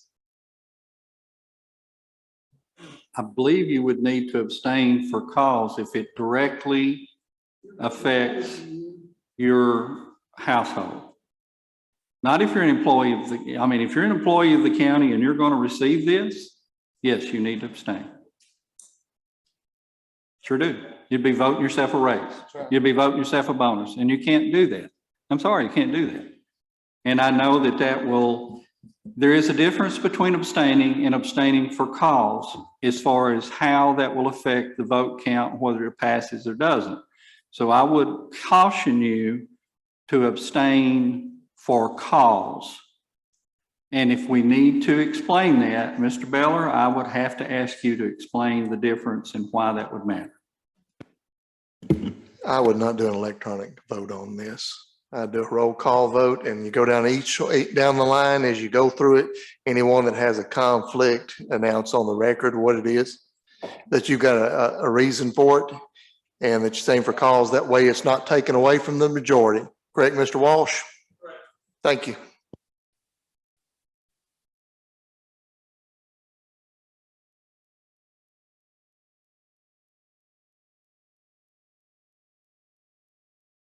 Fail. If you just abstain, it's counted as a no vote.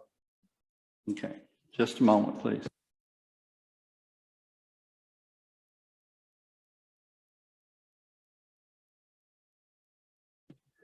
Mr. Buckmaster, I hate to do this, but could you clarify your motion, whether you were voting, what your motion was, the 2,000, 1,000, or the 3,000, 1,500, please? My motion is for the 3,000 and the 1,500 at that cost, except for updated with the prorated school employees numbers, which will make the total less probably.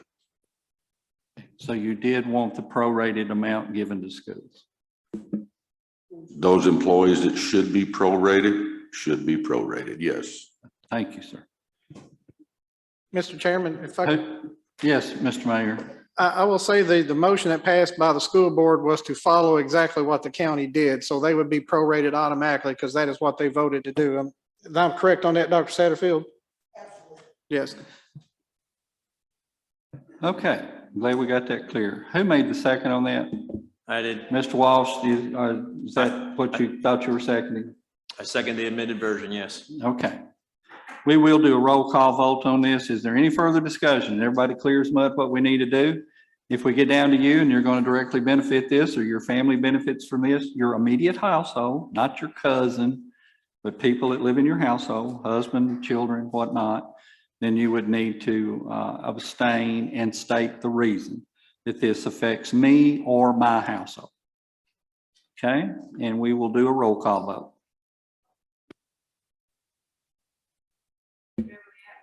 Yes.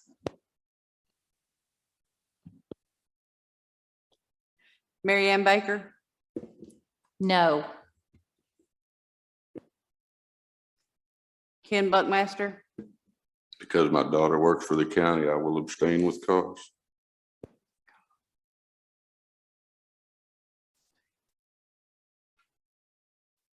Shane Burton,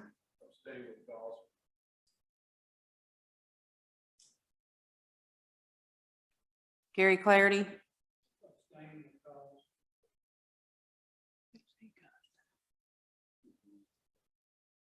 do they need to?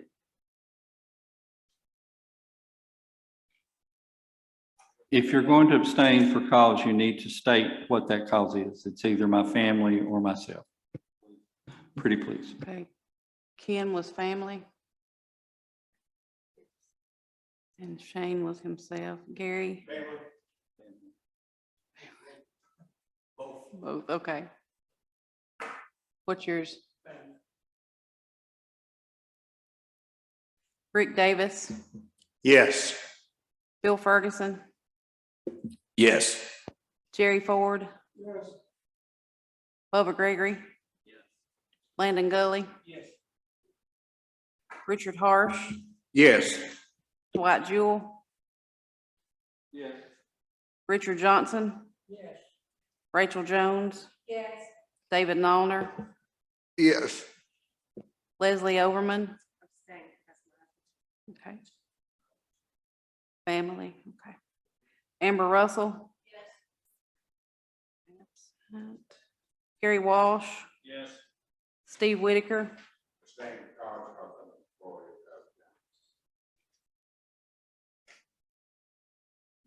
Okay, and Ethan Bowles. Nope. Okay. So we got 1, 2, 3, 4, 5, 6, 3, 4, 5. 5 abstained with cause.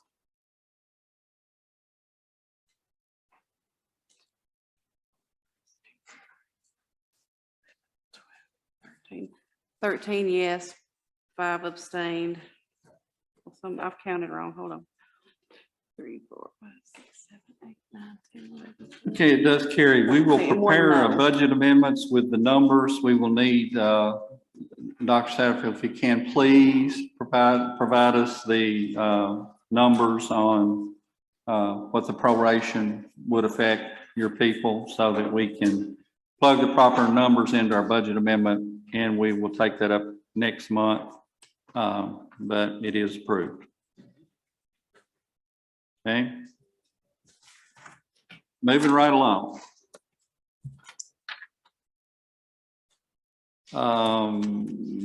Next, we have American Rescue Plan Fund spending approval. The mayor's requesting $15,000 of the ARPA funds be used for tourism. That was one of the areas that is listed in the early on things to use those funds for. Am I correct in that, Mayor? Do you want to add anything to that? Yes, sir. Tourism, hospitality in those areas were one of the things in the interim rule that was directly targeted for spending to try to make up for losses in that industry. We did have losses here due to tourism, so we just wanted to use some things, try to do some signs and some other things that try to increase tourism going forward. Okay. Any questions on that one? This is ARPA 12801 Tourism Aid in the amount of $15,000. Mr. Harsh, you recognize. Move to approve. Have a motion to approve. Do I have a second? Mr. Walsh makes a second. Any further discussion on this one? All in favor, let's vote on our machine, please.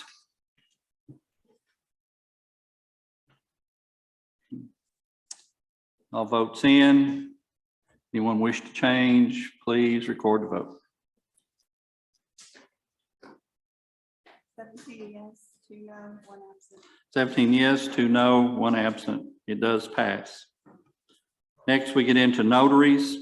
We have 1 notary received from Ms. Rita C. Hurt with Core Civic is wishing to become a notary. We'll do this on a voice vote. Any questions?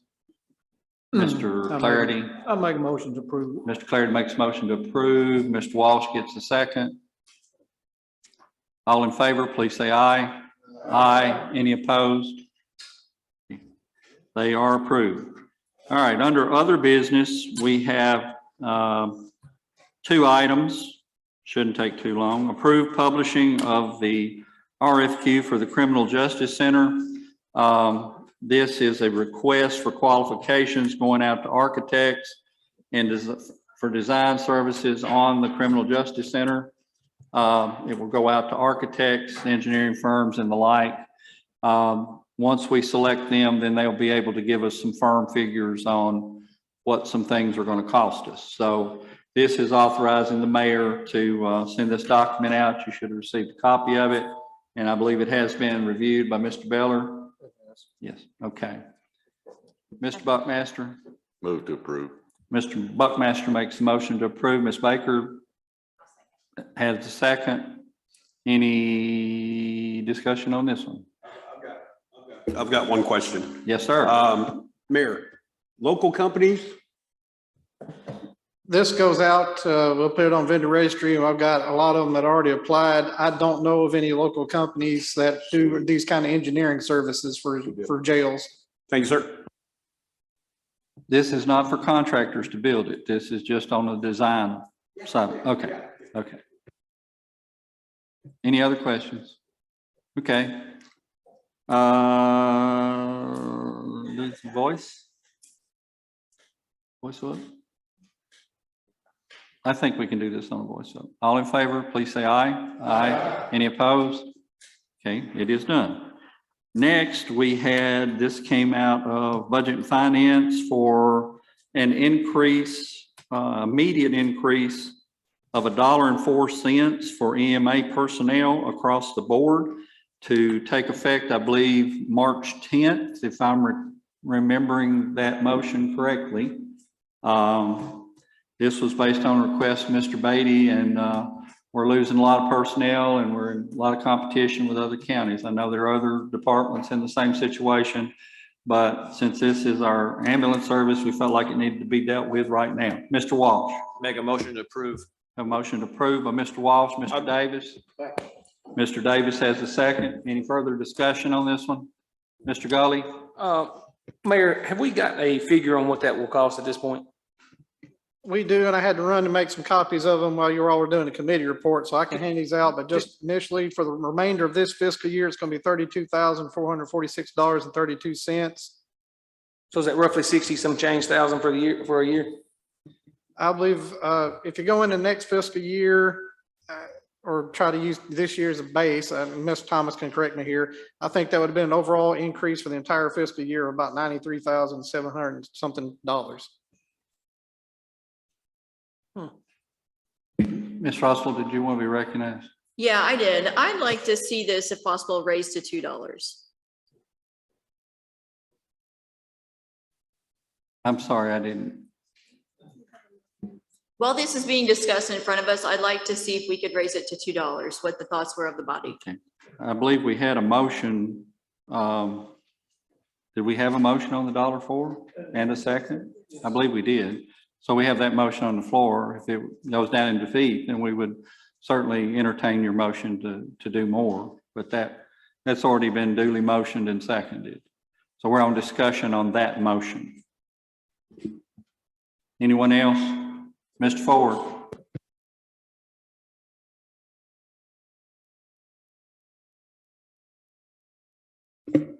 I said, we just gave a $3,000 bonus. Can't they make it to budget time, which is just right around the corner?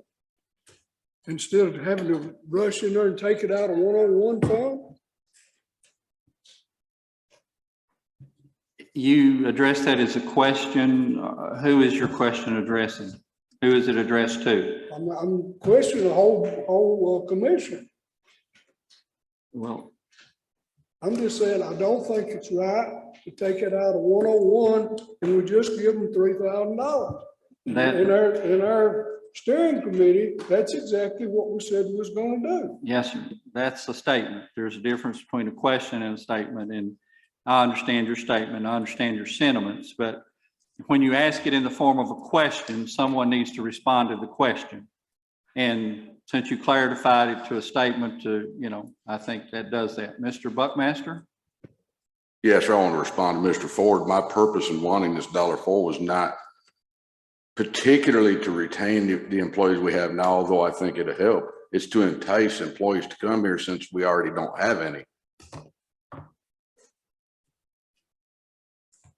I believe the conjecture at the Budget Finance Committee, the reason this was put forward was that we're in a critical situation with these critical personnel. And we're trying to address those immediate immediate things. Yes, the bonus is money that they will receive as well, but that will not make the underlying problem of their salary position when you're talking to someone about coming to work or they're looking at going somewhere else. They're going to look at their salary. You can look at it that way, certainly, if you want to. And I can see the absolute argument being made for that. I think you're correct in that. But the question is, if we want to give $1.04 immediate, starting with the March 10th payroll to EMA personnel across the board. That's what come out of budget and finance. That's what's before us. That's what we have the motion and second for. If you think you want to do that, you vote yes. If you think you don't want to do that, you vote no. If you're not sure, you can abstain. Any further discussion? Is Mr. Beatty here? I have a question for him if he is. There he is. Mr. Beatty, would you take the podium, please, sir? The question I have for you real quick is, since we discussed this in budget and finance and brought this forward tonight, have you had any chance to talk to some of the personnel?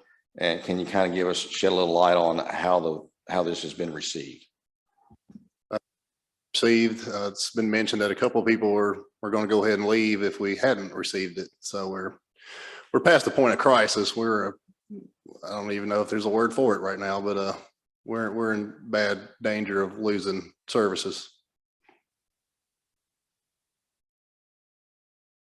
Mr. Ferguson, did that answer your question? It did. And just today I've received some information from the public to say, hey, go look at something. And I really think that what we're talking about, and actually what Amber's talking about to a degree, is we may see this as a moving target going forward, because as we raise the bar, at the same time we're having these discussions, I know Wilson County is having the very same discussions because they're having the very same problem that we do. And we talk about paramedics and EMTs, and I did share this with Mr. Beatty, that there's just for example, in Nashville today, you go to their website, it's called Ambulance Tennessee. It's a private firm that hires people that do what we're talking about tonight. And their average pay is up to $30 per hour with a $3,000 sign-on bonus. And the EMTs are, right now it's on their website, up to $24.50 an hour with a $3,000 sign-on bonus for full-time and $1,000 for part-time. And they got all kinds of additional benefits that go along with it. So the crisis that we face is a national crisis. It's a crisis that doesn't just affect us here in Trousdale, but as I saw this, as one of the members, I saw the discrepancy or the gap being so large that it's a double whammy. Because first of all, it's hard to find them to start with. Number two, you can't just go off the street and hire somebody to be a paramedic or an EMT. They have to be trained. And then third, we have to try to keep up and stay in pace, at least to keep us within striking distance to keep employees here. The only thing I would love to see us do in the future, if you can, Mr. Beatty, is, and tell me if I'm wrong on this, all of our personnel are currently out of the county. And I know that you can't control that, but in the future, if there's any way we can try to recruit some people that are from Trousdale County, it's always great, because GPS doesn't always get it right. And statistically, you're gonna be better off if you have an employee that actually lives here, that knows where, Templo Road ends and other places begin. And so it's not a guarantee, but. Mr. Ferguson, in all respect, that is not germane to the question we have before us right now. Right. I think that is absolutely questions that need to be brought up in budget and finance with our going into our next I just say year, it should be a moving target without a doubt. Yeah. And also as far as how we're going to deal with the wage study. And so we have a motion and a second on the floor. Ms. Baker, brief, please. I was going to call for the vote. Thank you. Second. That was what I was going to do as well. So I think the question has been called. I'd like to go ahead and do the question. This is for an immediate increase to EMA of $1.04 per hour across the board to start with the March 10th payroll period. Yes, sir. It'll begin the next, we're currently in a pay period, so it'll be starting at the beginning of the next one. Okay. We need to do roll call. We need to do this on the machine. Let's do it on the machine. I think everybody, can you do that? You ready? Okay, record your vote. Yes, we want to do it. No, we don't. Abstain if you're not sure. All votes in. Have one, Mr. Johnson. Would you like to vote? Ms. Jones, I'm sorry, Ms. Jones. Wrong RJ. Okay. No, we're voting right now. Any other votes? All votes in. Record the votes. 16 yes, 3 no, 1 absent. Okay, it is approved. Now, I will entertain your question. Okay, was the $1.04, did that come from you? That, Yes, we discussed it in budget finance at the last meeting. perfect, okay, It was agreed to, yes. thank you. Okay. All right, I believe that brings us to the end of our agenda. Do we have any members of the public that would like to make a comment? Any members of the public that would like to make a comment? Give you a couple of minutes. I just wanted to address the commissioners and thank you. My name is Brad Anderson. I'm the president of Hartsville Little League. And I wanted to personally thank you for your approval tonight to get the poles and lights put up. That goes a long way in the Little League community. It can actually bring us state tournaments to this area and allow us to host, which would bring in revenue for the county. Also, I wanted to bring to your attention that we have worked directly with Wilson Bank and Trust. They have agreed to put new scoreboards out at the facility as well at no cost to the taxpayers. So I wanted you to know, I think that's got to be approved by the commission for that to be done. I'm not sure. I was told it was, so that's why I'm here tonight. I wanted to make sure that you guys were aware of it. So thank you. We will check on it. Probably wouldn't be a bad idea for us to approve it. I can't imagine us not approving it, but we can't do that tonight because we need to look at it, see which way we want to go with that. Mayor, if you'll investigate that, Mr. Beeman. Anybody else from the public? Seeing none? Mr. Walsh? Motion to adjourn. Have a motion to adjourn. Do I have a second? Ms. Jones gets a second. All in favor? Aye. Aye. Thank you for indulgence tonight.